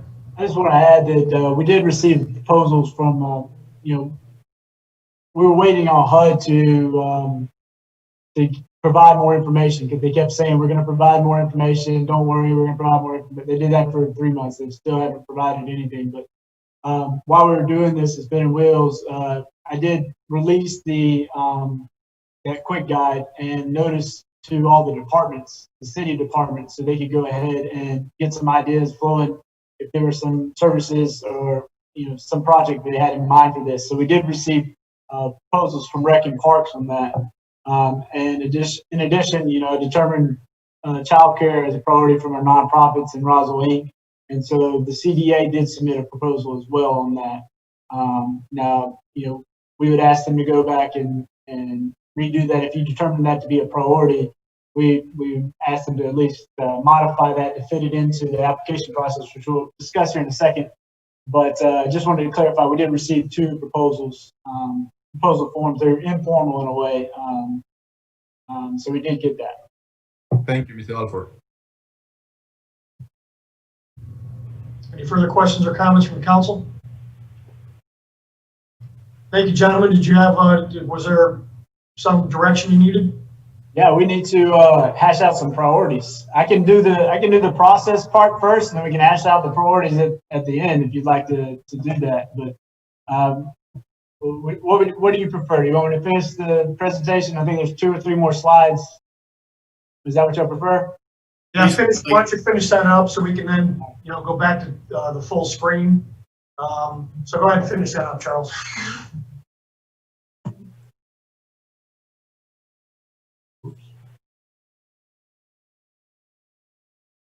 Okay, does everybody see my screen? Yep. All right, cool. Okay, so as far as the scoring criteria, what we would do is utilize Zoom Grants. Zoom Grants is probably the most popular online application for CDBG programs to date. They've already accommodated several RFPs for CDBG CV funds. And we've been using them for several years. So all of our nonprofits and as well as some council members who were here when we were scoring them have familiarity with their system. It's very clean and it's relatively easy to operate and for new users and old users to utilize. What we would do is incorporate the staff review for eligibility. So going back to the older process that Councilmember Palermo has referenced, staff would review for eligibility, and mayor and council would score, and basically it'd be a 10 points, 10 questions on a 1 to 5 scale. We'd modify those questions based on our current CDBG application to relate to any new priorities as well as the COVID angle. And it's all done through a drop-down box kind of thing. Then we would average those scores and make the average available to mayor and council. That's the way we basically did it in the past. And then you could allocate the funding. There's a way that you go in as reviewers and scorers, and you can allocate from the total amount of money that we have available, allocate each to every project that you have or that's available. And all of that can be done ahead of time and then discussed at committee, which is the initial process or is the old process that Councilmember Palermo referenced, or it can be done live at committee if you chose to do that. Ultimately, we would, in the old process, if you want to follow the old process, we would then average those allocations and assign, make the allocation semi-official, and then we take them to the mayor and council, the following mayor and council meeting for a resolution, and then submit the plan to HUD. Let's see.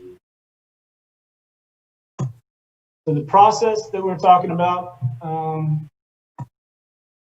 again, everything's done through Zoom Grants.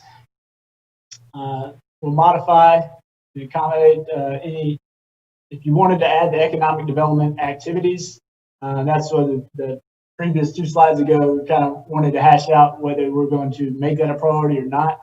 And then we would start advertising. I think we could do that by August the 14th.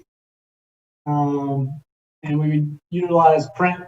Our current method that we utilize is Roswell Neighbor and the El Nuevo, which is a Spanish publication. We would do posts on social media, Facebook and Nextdoor, and we would post it on the city's website. And we would give, this would just be advertising, notifying the public and interested parties that the application is available and how they can apply. We can give them a month to apply. And so they'd be due back on September 14th. And then we'd go through the score and review and allocations, hopefully have it solidified by November 2020. I didn't put hard dates there just because I'm not sure, how many proposals we'd receive and that kind of.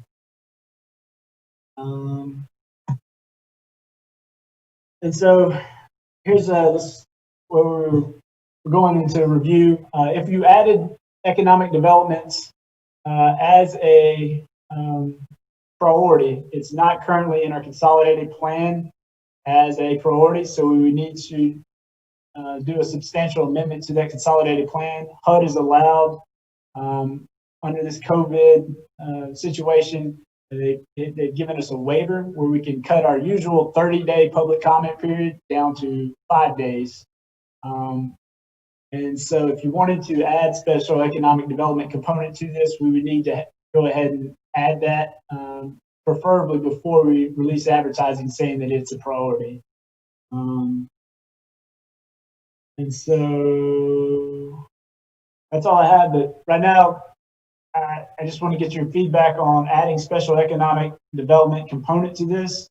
I will preface it by saying that the city has never done a special economic program that I know of. In my 9 years of being here, it's always been an eligible activity under CDBG grant application, the regular application. No one's ever applied for it.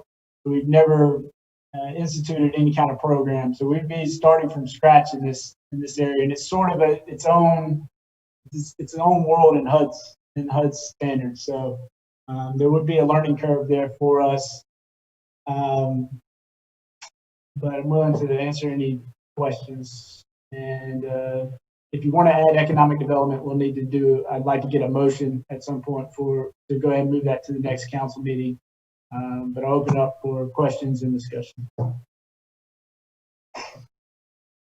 Councilmember Hall. Thank you. Thank you, Charles. You know what? You have a special place in my heart for what you do. I get it. On the economic development component, does that include training, or are is retraining and training not fall under economic development component? Just speaking specifically to the COVID. For 1 second, I'm trying to pull up simultaneously my notes here. There you go. Job training would be eligible. They would have to. We'd have to find an organization that's going to do that, and then it would be a public service. And then we would have to have some kind of way of verifying that they've been impacted by COVID. They lost their jobs, or they need to pick up, they lost hours, that kind of thing. But it would be eligible under a public service. Okay, so we wouldn't have to do the amendment for economic development if we included job training. I guess that's my question is, I know that you are going to do the new plan for the next 5 years or 4 years of CDBG. And that might be an appropriate time to add economic development instead of trying to throw it in here just to make it work for this COVID piece. Yeah, you're correct. We could get away with job training as a public service, and we wouldn't have to add that. Okay, thank you.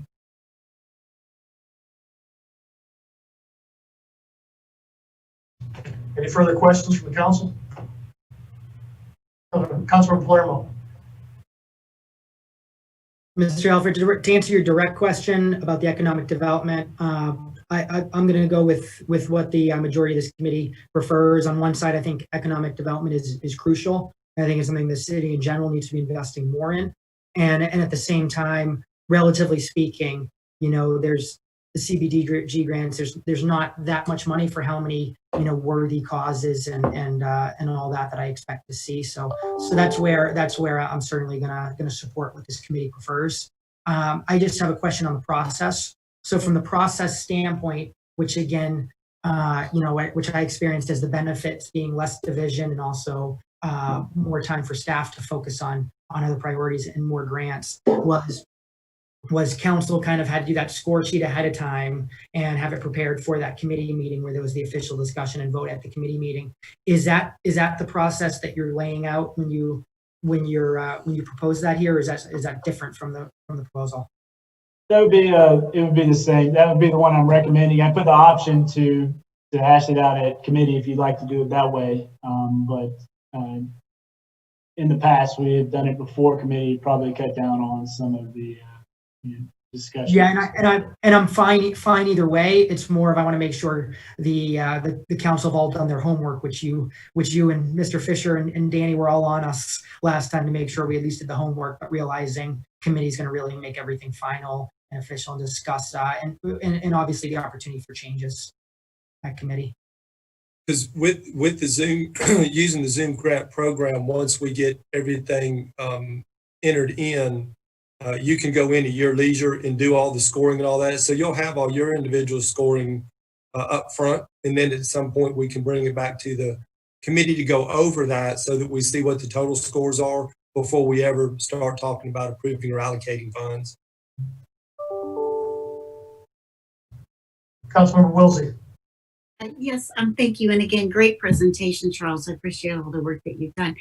Are there federal guidelines or recommendations based on the allocation process that we need to be very sure that we follow? Are you talking about as far as the RFP process and things like that? Yeah, well, yes, and the actual selection and allocations. I mean, I assume that, we need to make sure that it's a very objective, fair, and equitable process. So I assume that they are also making guidelines for how this process is done and that it will be evaluated on the back end to make sure that it is fair. HUD actually allows a lot of leeway in that regard. They don't define or provide any real guidance on how we're supposed to make those allocations. The program, not every place gives money to subrecipients or opens it up to an application process.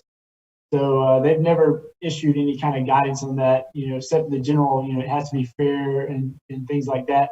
I guess the check and balance to that is the public can question it and review how you went about it and that kind of thing. They can report that to HUD if they feel like you didn't follow those priorities that were established in the consolidated plan, or you didn't give them ample notice, or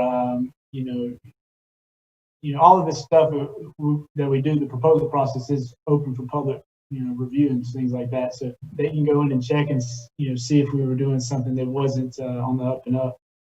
So that's sort of the check and balance, but HUD kind of gives you free reign there and just comes back and says on the back end, if somebody comes back and complains about it, they'll look at it then. But other than that, they've never questioned it. Okay. All right, great, thanks. I mean, I think my concern is just to make sure that it is as fair and objective a process as possible. And I would charge this body with that responsibility.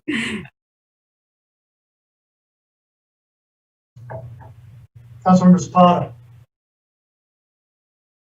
Thank you, City Administrator Palmer. So, no, I would just want to say it again one more time to especially Mr. Fisher. Thank you so much for your leadership and understanding and listening to all the concerns and recommendations from all council members and act accordingly. You show in this case that you are more than capable to listen to all of us and act accordingly for the best of the people of Roswell. Thank you again. Thank you.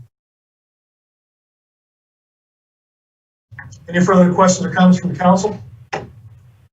So, Mr. Palmer, I think what we're looking at right now, particularly for priorities, are job training so that people can get additional training that they need, whether that be resume writing or being able to be successful in interviews, any kind of job training programs that might be out there that would be interested in using these funding that people are impacted by COVID, and then multiplying the positive impact or multiplying the dollars, which would be like the example was through childcare, where not only are we providing through this funding the service for childcare, but then that enables people to go to interviews, to go to second jobs, to do things that because their primary job was impacted from COVID-19. So I think that's kind of, if we tried to go out and put some scoring together for priorities, we're really looking at job training and economic development particularly through childcare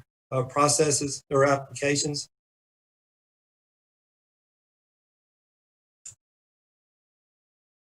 Councilmember Palermo.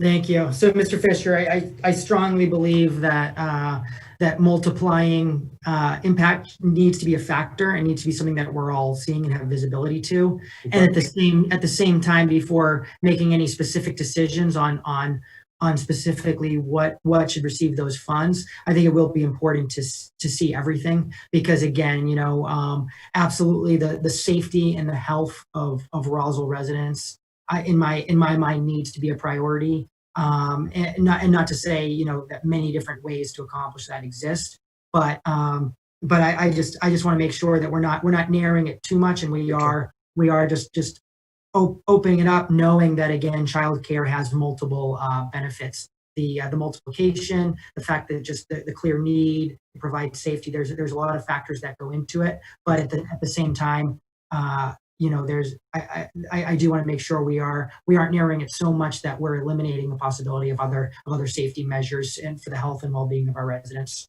Okay, sure. We'll work on that wording to open it up, but yet still have some kind of scoring criteria to get what the best projects are going to be. Mayor Henry. I would also like to mention the fact that I would encourage city departments to apply for this as well. We have incurred a great deal of cost on our books because of COVID-19, and this is also a way to put that money back in our coffers on the citizens' behalf. So I think it's very important to recognize that we have internal needs as well as external needs. Sure, thank you. Any other questions or comments from the council? Gentlemen, do you have a recommendation on next steps? Are we coming back to committee? Let the council chew on this a little bit. We can come back to committee. I think what we want to do is get these priorities written out. We can come back to a committee, or we can just let you all know through emails what the priorities are, so that Charles can get ready to open up those RFPs where we can start having the organizations working on their proposals to get it back to kind of keep us on the timeline. It's up to you guys if you want us to bring the priorities back and how we're going to write them before we send it out. We can have it back at the July. I think the committee meeting that we have next is July 14th. So we could bring back the priorities as we have them written out by then, or we can just do it through email, whatever it is. But ultimately, we got to get that done so that we can get the scoring criteria put together and get the RFP sent out. Well, the next step would be you guys reaching back out to the council with directions on scoring and so forth. Correct. So I would recommend that we just keep it open, and we'll see how it evolves. And if we need to put this on the committee agenda in July, we can do that. Or if we're good to go, then I guess we can move and just kind of come back to a regular meeting at some point.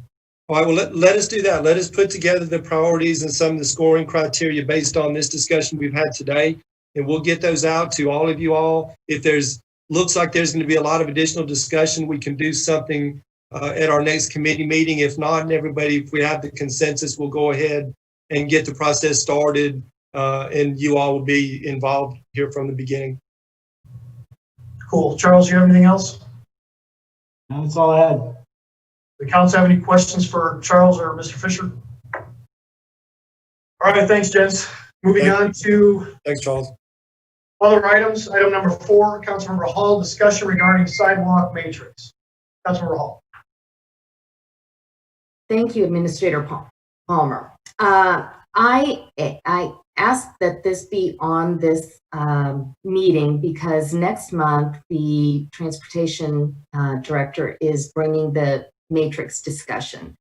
And what I was hoping we could accomplish is perhaps have a discussion and add any feedback or concerns from all of the mayor, council members, and other city departments that we wanted to impart to them so that they can incorporate that into their presentation next month. And I will let Director Ralph take it from here. Thank you, Councilmember Hall. Good morning, everyone. I'm actually going to have Dave Cox, our planning manager, just to kind of brief you on the matrix we have and the criteria that was approved by the council a few years ago. Just kind of brief you on what criteria we have now and how the matrix look like. Thank you, Mohammed. Well, good morning, Mayor and Council. I'm going to share a graphic with you just to give a recap of what the Mayor and Council approved back in 2016. At the time, we had well over 150 sidewalk gaps around the city, and staff was charged with coming up with a data-driven process on how we could rank or prioritize these as future funding became available. So the easiest way to show you this is a little pie chart that we created. Let me know if you guys can see that okay. Yes, we can see it. Okay. So basically there's 8 criteria. Some of them are based on geographic location, some are safety, and there's a few other ones. So I'll very quickly go through them and then we'll talk about the pie chart, which kind of shows how they kind of sort out. So the first 3 are geographic. If the sidewalk gap is within a quarter mile of a park, a school, or a commercial business. One thing I want to note on the schools, these are public schools. These are Fulton County schools. These do not include private schools or daycares. So that's one of the big components of this, just based on proximity to destinations of where people are likely going or pedestrians are trying to walk to.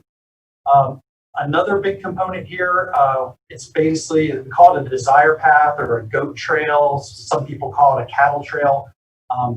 We jokingly call it evidence of human activity.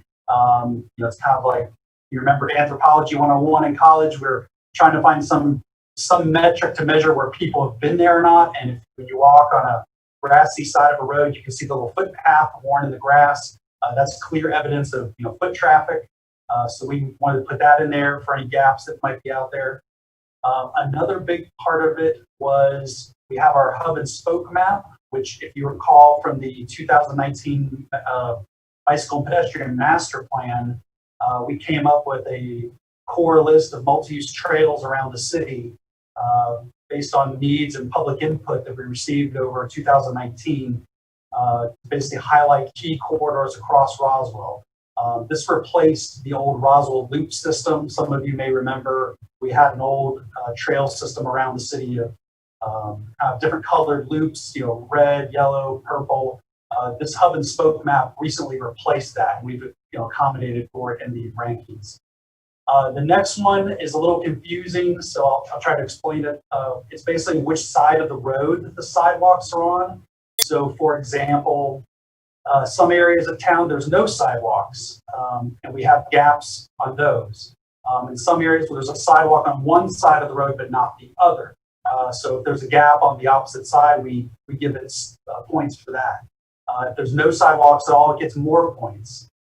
So that's kind of one thing that we look at because we get questions about, well, how come the sidewalk gap ranks higher than this other one, but there's a sidewalk right across the street? So that's kind of one thing that this tries to differentiate. And then lastly is there's 2 safety criteria.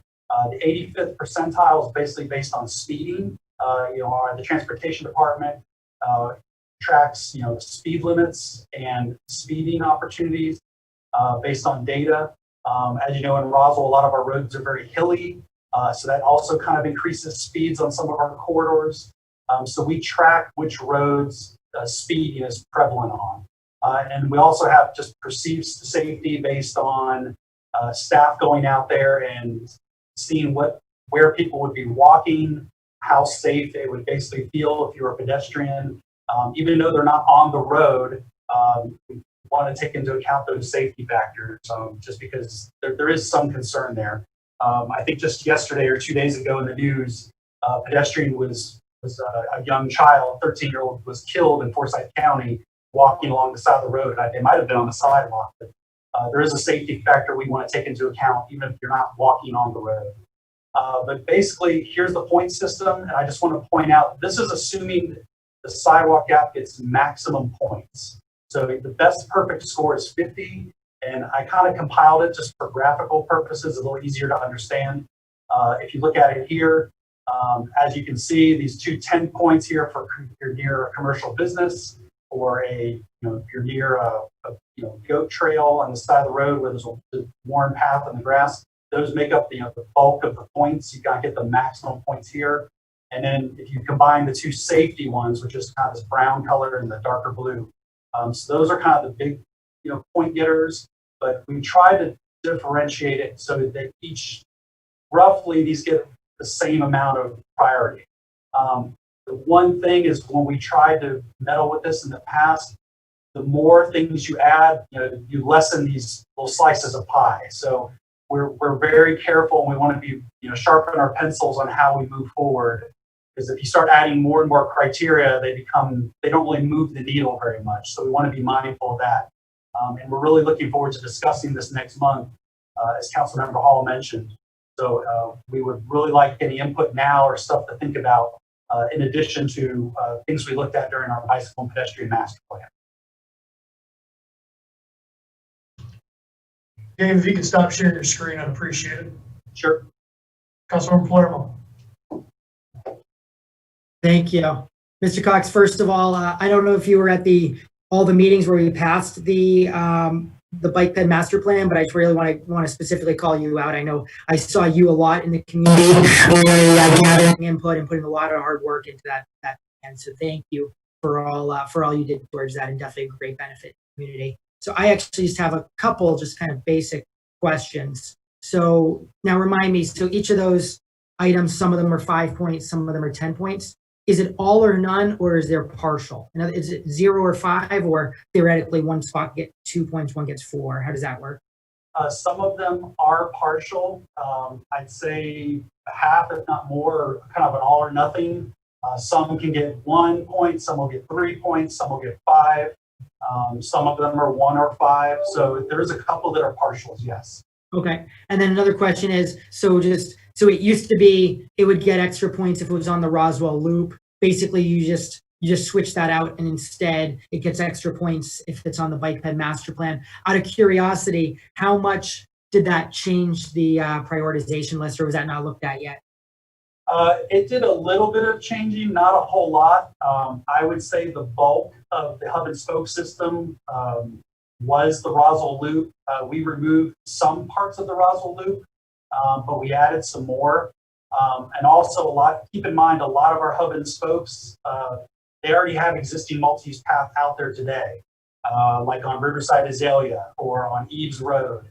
There's a lot of components that are already completed. So we did add some. I'd say net, I think, I'm trying to remember the presentation we gave you earlier last year. I want to say we reduced the miles by 10%, give or take. I'd have to go back and look to get a firm number. But there was a net decline in miles on this network, which I think is a positive thing, given funding moving forward. Right. Yeah, absolutely. And so my final question is not for today, but just for the future. What I think is really helpful is when we see real life examples versus hypotheticals. So I think if anytime you're kind of walking us through the matrix, if you have any times where you recommend changes, then what I like to see is how it affects a real spot. Like, for example, you can show this actual street in Roswell that you all might be familiar with. It's ranked, this high because here's the goat path, here it's a quarter mile, and you actually go through, versus just giving a hypothetical, imagine if. So that will just be helpful for me anytime you're looking at changing it or providing more discussion on it. Okay, very good. Thank you. Thank you. Mayor Henry. What roads are included? Are all roads in Roswell included in this for prioritization? Currently, it's our collectors and our arterials. I believe there may be a couple roads still left over. They're kind of grandfathered in, but primarily it's for collectors and arterial routes in the city. Thank you. I wanted to make sure that everyone was clear on that.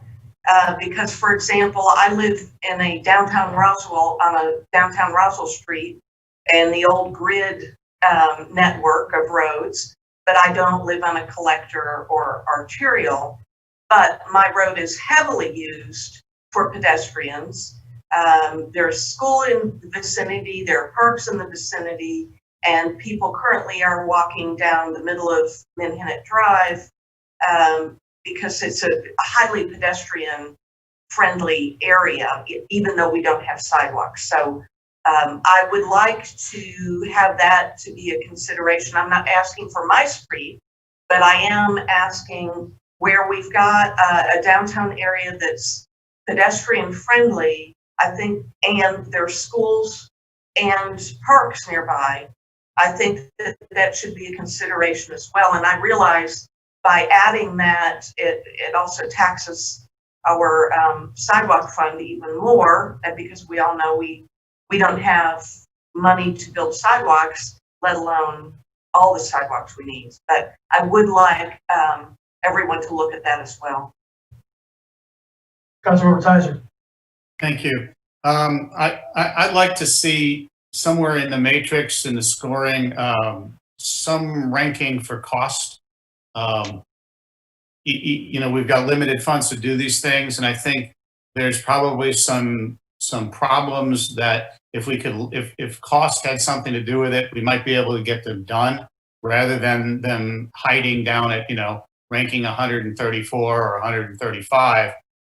You know, it may be that we could put together a whole bunch of smaller ones and get something done if that was part of the ranking. I don't know how to make it part of the ranking, but I just suggest that cost maybe get in there somehow. Councilmember Zapata, do you have a question? Yes, thank you, City Administrator Palmer. So I noticed on your presentation on the current scoring criteria that I would like to know the reasoning behind giving only 5 points to quarter-mile from park and quarter-mile from schools. You know, two very important destination places, and only scoring 5 points. What was the reasoning behind that? I believe we wanted to kind of factor them all in together. I wasn't part of the initial scoring criteria. We wanted to make sure that they kind of got an equal share. A lot of our pedestrian needs are generally recreational. I mean, I know a lot of people are out jogging and running and walking, but we wanted to make sure we account for safe routes to school. We know our origin destinations are generally these activity centers, commercial development, parks, but the points were basically developed to keep them low, to keep them somewhat equal. In that pie chart, we wanted to kind of have each criteria have kind of a somewhat of an equal weight.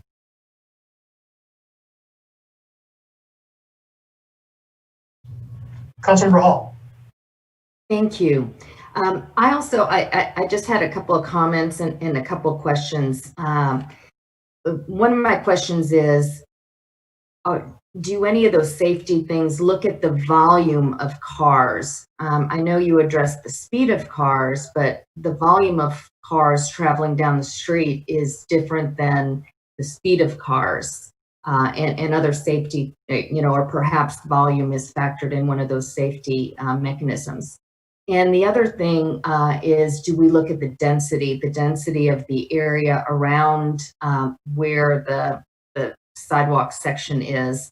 Those two things, those are questions that I have. And as far as a comment, I just don't know what the mechanism is. There may be opportunities for a section to score very high because it's near a commercial or a school or a park, but perhaps in reality, that section will never get used for whatever reasons, like a bridge to nowhere, a sidewalk to nowhere. Is there a mechanism that addresses that?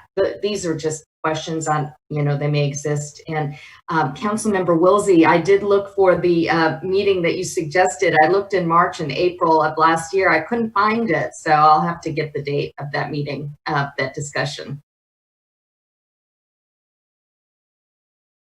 Councilmember Judy. So, speaking of that meeting, where we went into this matrix, I believe it was brought by Councilman Grower at the time regarding Pine Grove. And we had a very extensive conversation regarding the matrix. other than the change between the greenway and the hub and spoke, just for my knowledge, Mohammed, are you all looking, what has changed and what are we looking to change in the matrix? Are we just looking at the change because of the hub and spoke versus the greenway? Because, at the time I remember the recommendation from staff and all involved was, we beat it to death, I think. It was really hard to change the matrix because, then you enter politics into who gets sidewalks, who doesn't get sidewalks, and that's what this matrix was meant to be, to make sure it was put on the most priority. Are we looking to change the numbers, or is this just basically a review? And that's what I'm just trying to get at here, what we're doing here with this. So the trigger for the item in July is really the bike path master plan. Any recommendations that came out of that, we would bring those, and of course any input we receive today, of course we look at each one of them, and if that triggers us to relook at the max score that we give, the 5 and 10 points, it'll just open the whole thing up one more time, which is okay. If we are short on money and a lot of needs, then we just want to make sure that the criteria gets revisited and it's the perfect criteria that we could use. I would just say a couple more things, just some stats that I have used before. So the reason why the sidewalk matrix and the sidewalk funding is applied to collectors and above, it does not include the residential and the local roads, the neighborhood streets, is that out of the 400 miles of roadway in the city, 25% are collectors and above, and the other 75% are the neighborhood streets. So yeah, we could open it up for the neighborhoods, but then the math would just be we may have a 4 or 5 times longer list with the price tag of maybe $200-300 million. That wouldn't really make a lot of sense. So that's the reason we've been focused on collectors and above. And then again, there is other criteria to consider. Like we talk about Pine Grove, that's a good example. We get a lot of requests that connect the Pine Grove Road, residents to Canton Street. Sounds great, but then just a few months ago, we had that little piece of the Pine Grove extension or Magnolia as a very high-ranking project on the matrix. But as we briefed you, that hey, it impacts 30 trees and it includes a retaining wall. So that's where it went in a different direction. So yeah, there is, if you want to do things like talk about historic district, okay, it'd be nice to have sidewalks everywhere in a historic district to improve, but the historic district area is just so tight and sensitive. No matter where we try and touch and do a project, it just has impacts that we know that they may not go very well with the community. So it's just a tough exercise, but we just want to make sure that at least we review this criteria, every few years, get the latest input from the council and the citizens, and do our best to kind of recommend to you the most suitable criteria in our minds. So that's the goal for July. Thank you. Mayor Henry. I'd like to add to my comments that I am not asking you to change your matrix. I'm not asking you to change the roads that you include in that. However, if through this process, we are opening this up to politics, then I want all streets considered, not just collectors and above. So I am fine the way it is right now. I understand what the process is. I understand the matrix. I appreciate that. And I am good leaving it the way it is at this point in time. What I don't want to have happen, because I've witnessed this in Roswell, that because of elected officials, certain streets get paved, certain sidewalks get built. I have lived through that here in Roswell, so I don't want to go back to that. I firmly believe that this is one situation where we, as elected officials, need to stay out of the mix and let staff do their jobs. And I think they're doing a great job, and I think they've got a great system. Councilmember Palermo. Thank you. So I got 3 comments I want to make. And first off, I definitely do think staff is doing a great job with the matrix. I think having a matrix is important. And also, I think it's a good idea that we are always revisiting the logic that goes into the entire matrix. So my 3 comments are, 1, Mohammed, since you brought up the that area of that part of Pine Grove that has no sidewalk, where there was that discussion and you mentioned the 30 trees.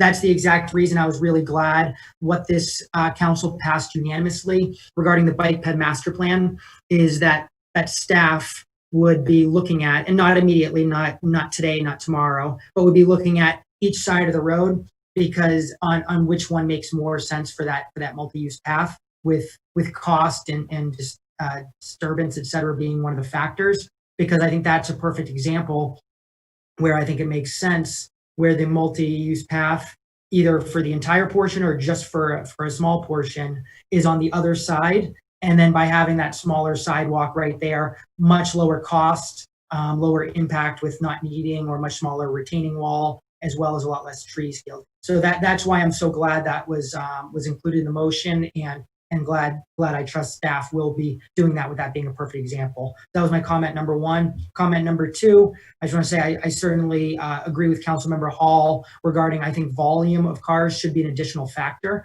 perhaps not as large or as impactful as a factor as speed, but I do think volume is relevant in the matrix. And lastly, I think I completely agree with Councilman Tiser's comment regarding cost, but I actually have probably a clarifying question for Councilman Tiser, just to see if we are in complete agreement or not.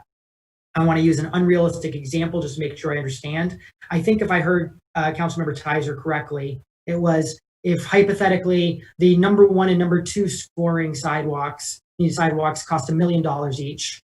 Item number 3 through 6 all cost $5,000 each. That's something relevant this council should know, because for a very small amount of money, 3 gaps could be filled in versus number 1 being $1 million. Is that an okay description, Councilman Tiser, or how would you better describe your thought process there?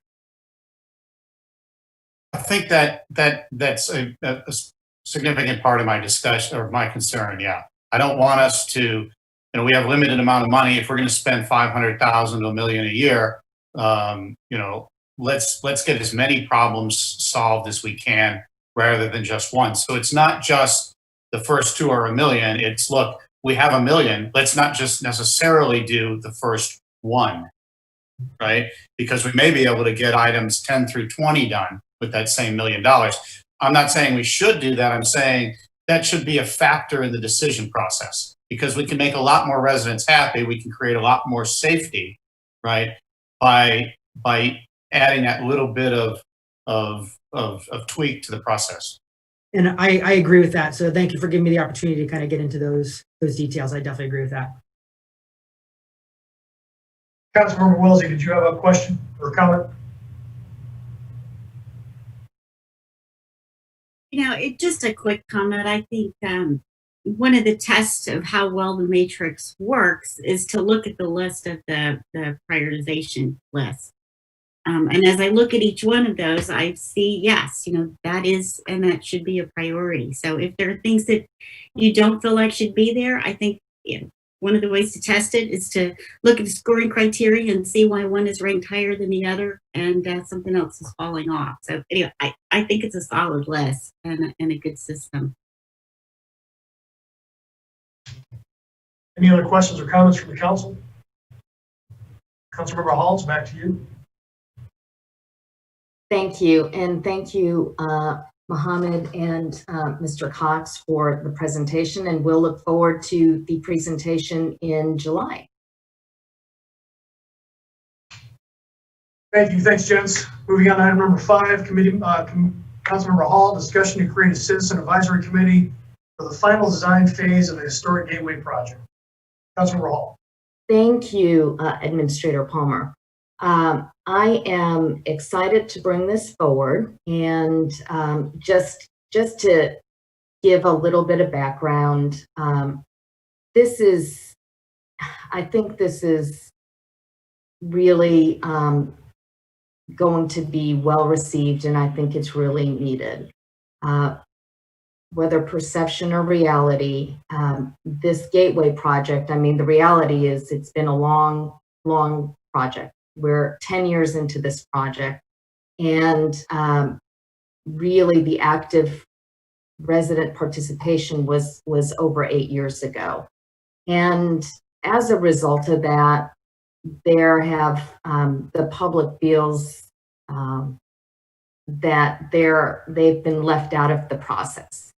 And there have been examples where they have wanted to have meetings, and I believe they were somehow not facilitated in the way that perhaps they could have been. And I hope that by creating this committee and getting the participation, that we bring, that the policy is to bring transparency and engagement back into the process.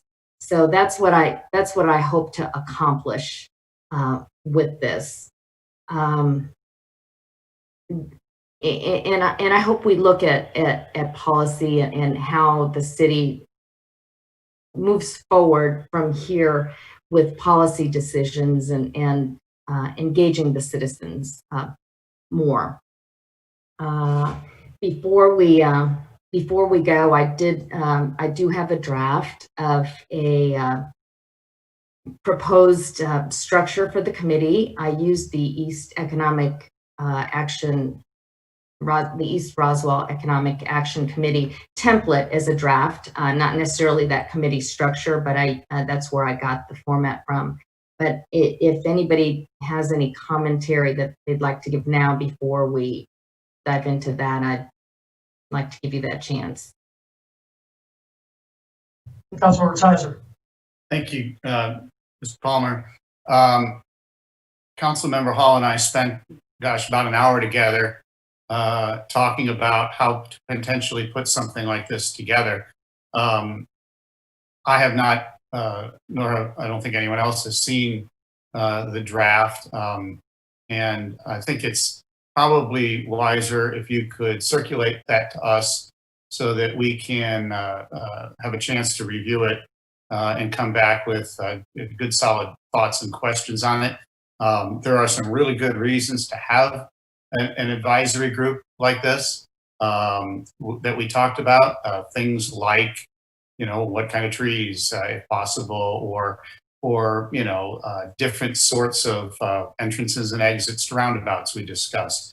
But I'm just not in a position, having not seen anything, to spend a whole lot of time discussing it today. So I would appreciate if you could circulate that, and then if we could get it on the next meeting. We're not going to start building this for quite a while, so I think we've got time to put this all together and to do it properly with as much thought as we can. But I think it's a great concept. I think it can be very useful if we do this right, and I think we're on the right track to start with, Councilmember Hall. Thank you. If I can just answer Councilmember Tizer, I apologize. I did just finish the first draft, and that was yesterday. I did share it with Director Ralph, and we had some discussion on it as well as David Davidson. So my purpose here was to present it to you all as the first draft so that you could percolate on it, and then we can bring it back again. Great, thank you. Councilmember Judy. I think just what Councilman Tizer said. I think when if we're going to start creating committees on a bunch of things, which this, I believe, within, I guess, reason, we need to make sure that these committees are given clear direction on what they can affect and what they can't affect. We obviously, as a council, have passed the gateway And, there's some things that can be changed and there's some things that can't be changed. And I think going into this committee, we need to make it clear to folks that, here's what you can do, here's what you can't do, because if we get into pie in the sky stuff or people aren't clear of what their mission is, then we could create an issue where we aren't listening to our citizens because they don't know what they're supposed to give us. So I would really like to look at a draft before I comment any further on this, but I do think this is the ability to give citizens voice in what we can do with this project moving forward.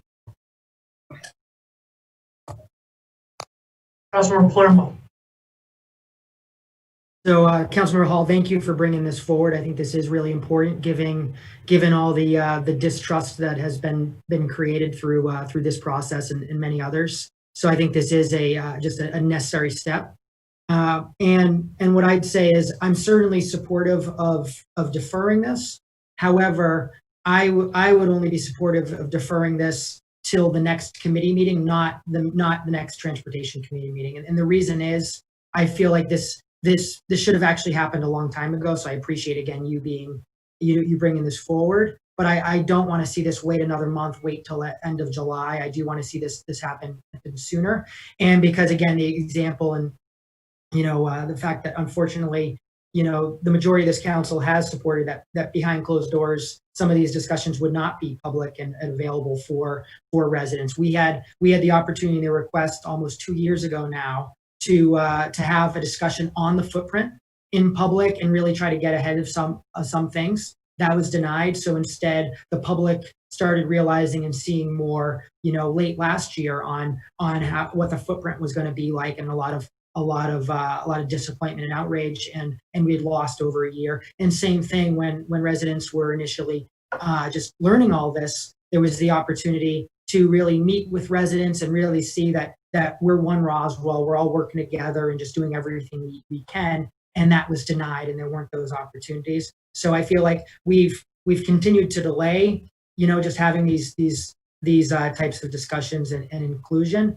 And so that's why, I think it's so important what you're doing. And I hope we'll see more and more of this in a lot of different areas. But nonetheless, I think it's totally reasonable to defer it to the next meeting, which I believe is July 14th. So we defer this to July 14th, and with the request that everyone gets a copy of the draft prior to that meeting, and even have that draft be in the agenda item. I think that's a very reasonable compromise. Second. Mayor Henry. I've got several comments. This is a great idea. Also, I would like to comment on the fact that this project has a long life, and a past life as well as a future life. Number one, I don't see any reason why we would put this on a committee meeting where it doesn't belong. There is no urgency. We're years out from this actually building this project. So I don't see any reason to rush it. And another case in point that I would like to make is the fact that in the life of this project, committees have been formed, and that folks have lived in the district at that point in time. Some did not live in the district at that point in time. Some were not living in Roswell at any given point in time. So my question as far as this committee is as well is, are you proposing this committee is in perpetuity of the project? Or are you, because the people that are on that committee might change because people move in, people move out. I know that there are a number of people that are very interested in this project right now that were not interested in it 10 years ago. So, and my question would be, in 5 years from now, are those same people that we appoint through this process still interested and moving forward? Or is this going to be a fluid committee that, like I said, is in perpetuity? I'm looking at your draft, Councilmember Hall, and I've got here that there are 4 sessions. So I would interpret that as being, there would only be 4 meetings on this, and then this committee would be done with their work. I think that I've got questions about it, and like I said, I see absolutely no reason to take this out of the transparent committee process that we have. Gary? Councilmember Kaiser? Yeah, thank you. As part of our discussion, Councilmember Hall and I talked about, to Councilmember Judy's point, having a really tight charter for what this group would be doing and when they would be doing it. I can go along with what Mayor Henry just said. You know, let's leave it in the proper cycle because I think it's going to take a few meetings amongst us to hash out kind of what we'd like to bring forward, what we'd like to show. It is complicated. It does have some complexities to it. I don't think we're designing anything or doing anything over the next 30 days. So I don't think that's going to matter. But we talked about a lot of the comments that you've made, Mayor, and how do we put those into effect. And so I think there's a lot of work to be done here to create it. But I don't see that. I think that at the next Transportation Committee meeting, you know, we can all be really well prepared for it. You know, especially since we've got some holiday in the middle of all this, et cetera. Councilmember Palermo. Excellent, thank you. So I think rushing it would be discussing today and moving it to the next council meeting, which I'm not advocating for. However, this is an important item where I am concerned that another month is going to potentially make progress without giving residents that opportunity, because even if we move it to the next committee meeting, then it's another multiple weeks before the next council meeting, then it's another weeks or month before this meets. And I am concerned that there might be an agenda to not want to give residents the opportunity to kind of weigh in on what this is. And in fact, this entire council supports the fact that the purpose of committee is to discuss the items that might be relevant that day. We actually all did it today. The CBDG grant that we discussed in great length, we learned today actually is potentially not due until August of 2021, but we all agreed it was right and appropriate to discuss today. It's very important. And we discussed it. Nobody debated. Nobody said this was inappropriate to have on. We've historically always had different items in different committee meetings. That's been a common practice, because the key is committee, no law can be voted in. Committee is only voting and discussing what should move forward to council. So I also heard something else from Councilman Tizer. He said there's a potential this takes multiple meetings to kind of get that best possible one. Because I actually do agree with Councilman Judy's comments. I think having that type of disclosure, that type of clarity is going to be important in the charter and setting this group up. But what I think is important, we're discussing this at that mid-July meeting, knowing that even doing that, nothing's going to start to at least August. And we should be giving the residents the right to have really a seat at the table. And if we're going to just push this back even a month, then that's months of continued progress behind closed doors, which is what we've seen for years. So I think we have the opportunity to change this. I had a motion, we had a second, but if I'm hearing correctly, it sounds like Councilman Tizer is withdrawing that second and no longer supporting this being discussed next month in mid-July. I'm going to withdraw my second, Councilman Palermo, and I strongly disagree with with some of the comments you've just made, and that's specifically why we have to do this the proper way and do this and create the proper charter for the organization. And so I'm fine with us meeting in between now and the next committee meeting as we all chew over the project and build consensus amongst us. So as we are the elected officials and we've been hired by the citizens of Roswell to create things like this to bring forward to our public meetings. And I think that we'll be able to take what Councilmember Hall has out to various constituents during this month-long time Again, there's a holiday right in the middle of this where most people take a full week out.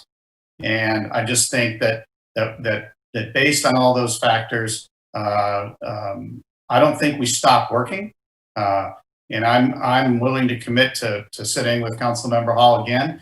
She offered to buy coffee last time. So it would be my turn. I know you don't drink coffee. Exactly. It was a little sneaky, but this time I'll make you buy me a soft drink. But I'll commit to another meeting or two with you to talk about, how we can put something together that makes a lot of sense. And I'd commit to talking to any of you during this time frame to put together a product that we can bring forward to the citizens and that makes sense to move forward. I truly believe that you've got the best intentions after our conversation to create something that is exceptional for the community, but at the same time understanding that we have to continue on forward. And I think doing this the right way, doing this with some good forethought, getting everybody's input and comment is really important. So again,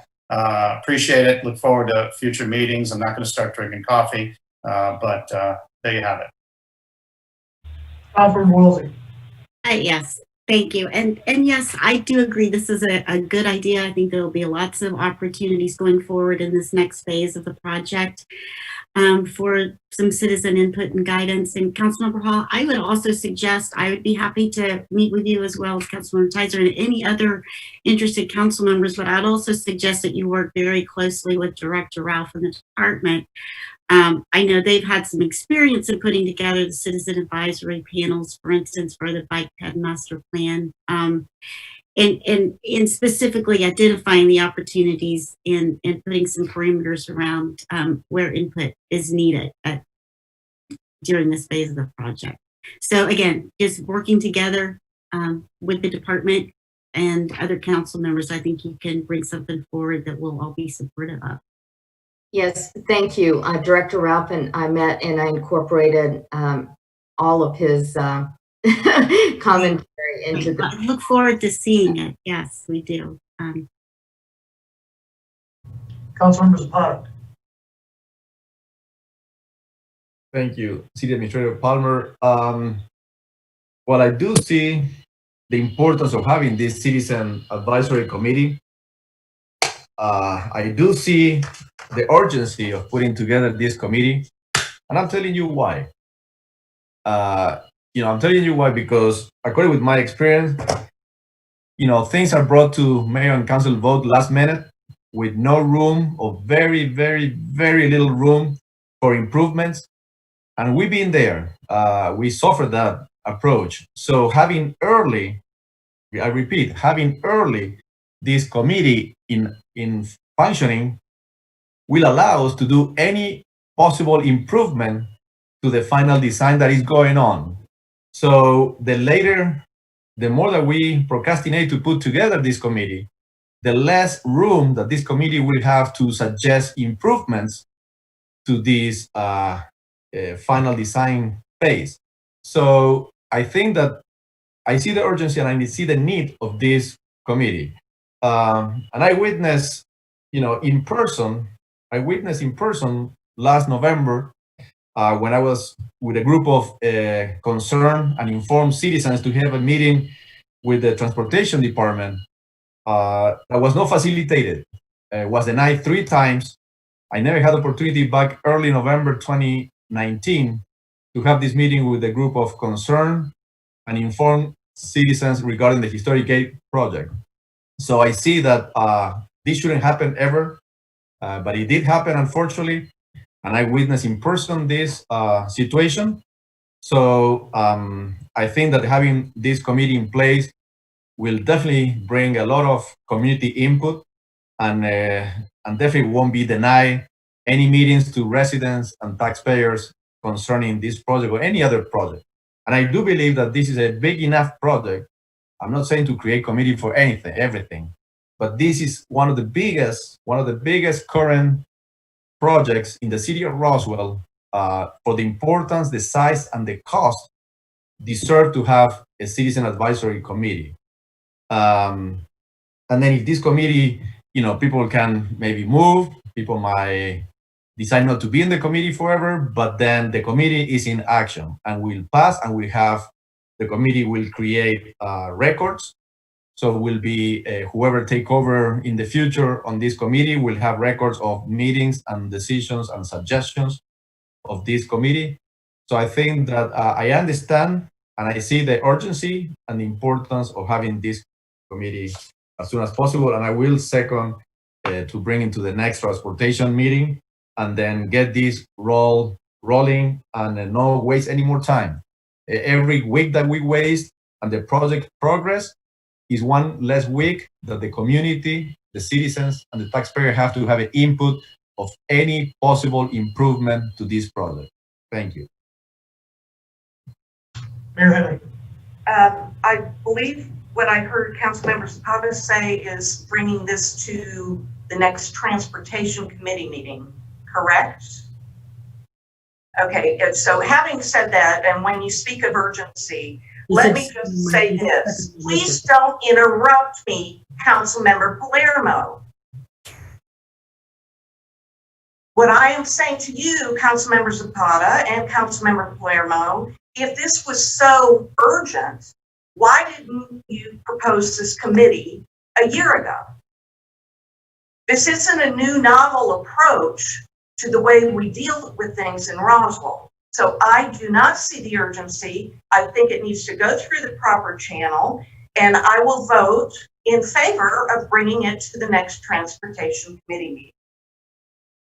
So, okay, so, if I can answer the question, so first of all, whatever this council decide that the immediately next step to do it, I will support it. If it's the next one or is before that, but the urgency came for two reasons. Number one, from a year ago, changed a lot of things. Number one, I saw how difficult it was to get a meeting with the council member and inform residents with the transportation department to discuss this project and get more knowledge and get some recommendation. I saw in first person this early November last year how difficult was almost impossible. I'm still waiting for the meeting anyway. So number two, we are now, this council approved the final design and a lot of money to go into this project. So this was not a year ago in place. Now it is in place. So we need, based on those two reasons, I see clearly the urgency of having this committee. And if the council today wants to move it as early before even the next transportation, I will support this too. Which was Hold on a second, Councilor Palermo. Mr. Ralph, did you have a comment? Yes, thank you, Gary. So, in reviewing the proposal last night from Councilmember Hall, I prepared some notes that I wanted to share. And, here in the discussion, I just wanted to put some facts out there and some staff opinion on a certain things. But overall, yes, staff is supportive of the Citizens Committee idea if done right. So I will just go over my notes really quickly. It shouldn't take me. Well, I think, Mr. Ralph, I think it makes more sense to discuss that at the meeting. We'll be walking through the document, because I think your input's going to be completely valuable. But I think the bigger focus is not the details of the document right now. It's more of just the when and if this will be discussed. So, Councilmember Wilsey. Well, no, whoa, I had my hands up before Councilmember Wilsey. Oh. Councilmember Wilsey. Whoa, wait, no, stop. I would love to hear I'm being ignored and not given the opportunity. Go ahead, Councilmember Wilsey. I would love to hear Director Ralph's input. Okay. So as I was saying, staff. As I was saying, staff could be supportive of the Citizens Committee idea if it's done right. So first thing first, for the record, I respectfully disagree with the last two sentences of the first paragraph of the agenda item report, where it talks about the unwillingness to openly engage the public at critical times and citizens' discussions have been denied for years. This project had a citizens advisory committee and a technical advisory committee at the absolute critical time, which is the concept development phase back in 2011, 2012. That is when the city council decided, with the help of the public input, what this project would accomplish and the major elements of the project, such as grade separation, the roundabout, the green space, the multi-use trail, the sidewalk, and the median. So we have been having in-person citizens meetings, email exchange, phone calls since then with the individual property owners, HOAs, residents, all these years following city policies. Most recent individual in-person meetings were just before COVID-19. I attended 2 of these in-person meetings this year myself. These meetings take an extensive amount of time and effort to prepare for, to conduct, and follow through on the citizens' requests. After all those efforts over the years and thousands of staff hours invested it is disappointing to see all those efforts get summarized in 2 sentences in a negative way. I was there, I witnessed this all. So if the city council wants to create this citizens advisory committee for the historic gateway enhancements, the intent needs to be very, very clearly stated. Purpose in staff's minds of this committee would be to suggest visual enhancements to the project. And any suggestions that could trigger footprint changes or major project element changes should not be entertained. Examples of these enhancements could be street and pedestrian lighting styles, color of bricks for sidewalk, pattern of the brick for sidewalk, amenities such as benches, burying utilities, which could be a very costly undertaking, aesthetics improvements, tree type and spacing, public art, which will not be eligible for Peace Plus funding, but it is an option. Staff's plan for these visual enhancements using Peace Plus funds was to do what we very successfully did for the bridge aesthetics very recently. So that is, we would use our Peace Plus program manager to come up with options, bring them for public input using online surveys, and then bring recommendations to the city council for approval. It worked great for the bridge aesthetics effort. That was staff's plan on how we wanted to use the Peace Plus money. So staff has a directive from the council to meet the scheduled start of construction in the year 2023. That is what staff is focused on. If I see a red flag on meeting that schedule, it is my job to make you aware. And I am making you aware that if the citizen committee is not formed and managed the right way, it could derail the whole project. So if the city council wants to form this committee, staff's recommendation is to clearly define the intent and limit it to the visual enhancements only and not allow enhancements that would trigger footprint changes or changes to the major project design elements. Second recommendation would be to hire a paid facilitator. I appreciate the volunteers and the volunteer work in the community, but this citizens committee to be effective and have a meaningful outcome, a paid facilitator firm is the way to go in staff's opinion.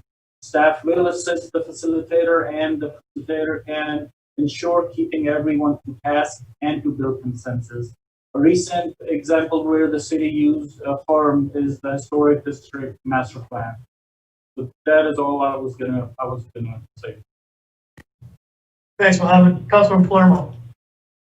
Thank you, Mr. Ralph. So first off, I definitely agree. This council should determine the scope and the intent and all of that, and certainly welcome your suggestions and all that.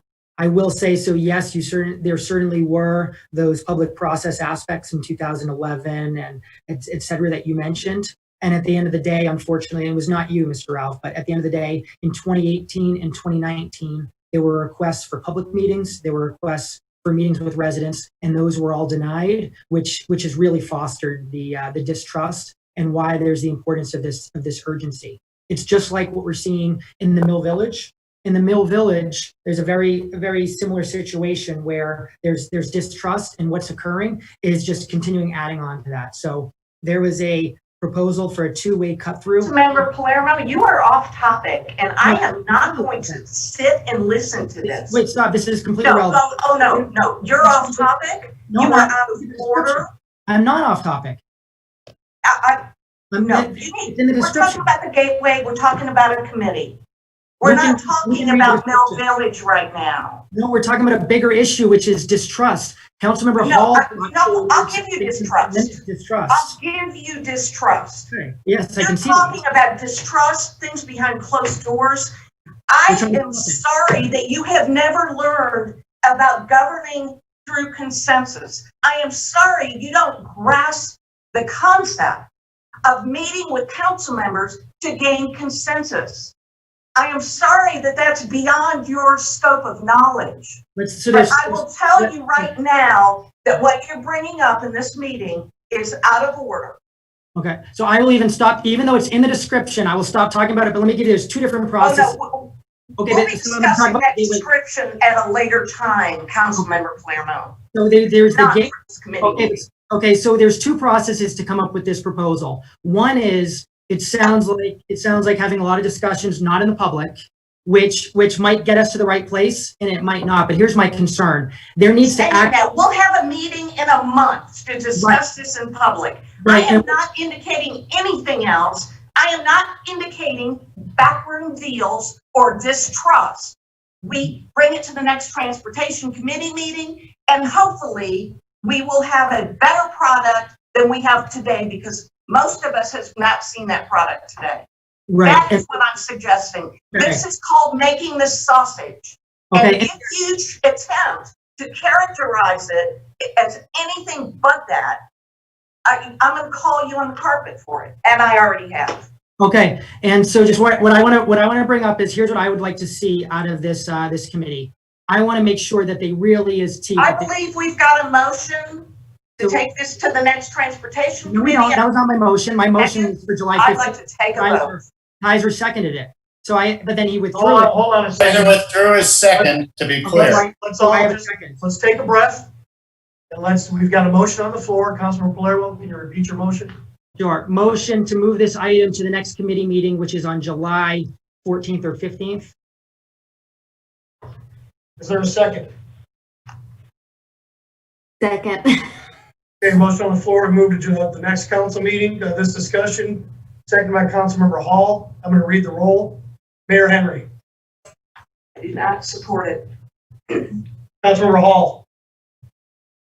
I'm sorry, are we moving it to a committee meeting? I just want to clarify. Yeah, the motion is the next available committee meeting, which would be administration on the 14th, July 14th. That's the motion. Is that correct, Councilmember Palermo? Yes, that's correct. That's my motion. Okay, I'll continue to second that.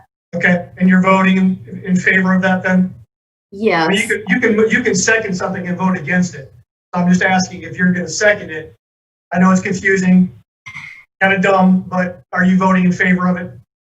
I understand that everybody needs to see a copy of this first draft so that they can percolate and give some feedback, and that would be appropriate to do at the next meeting, and I'm all for that. And I've already asked Livia to send it to y'all, so everybody's got it.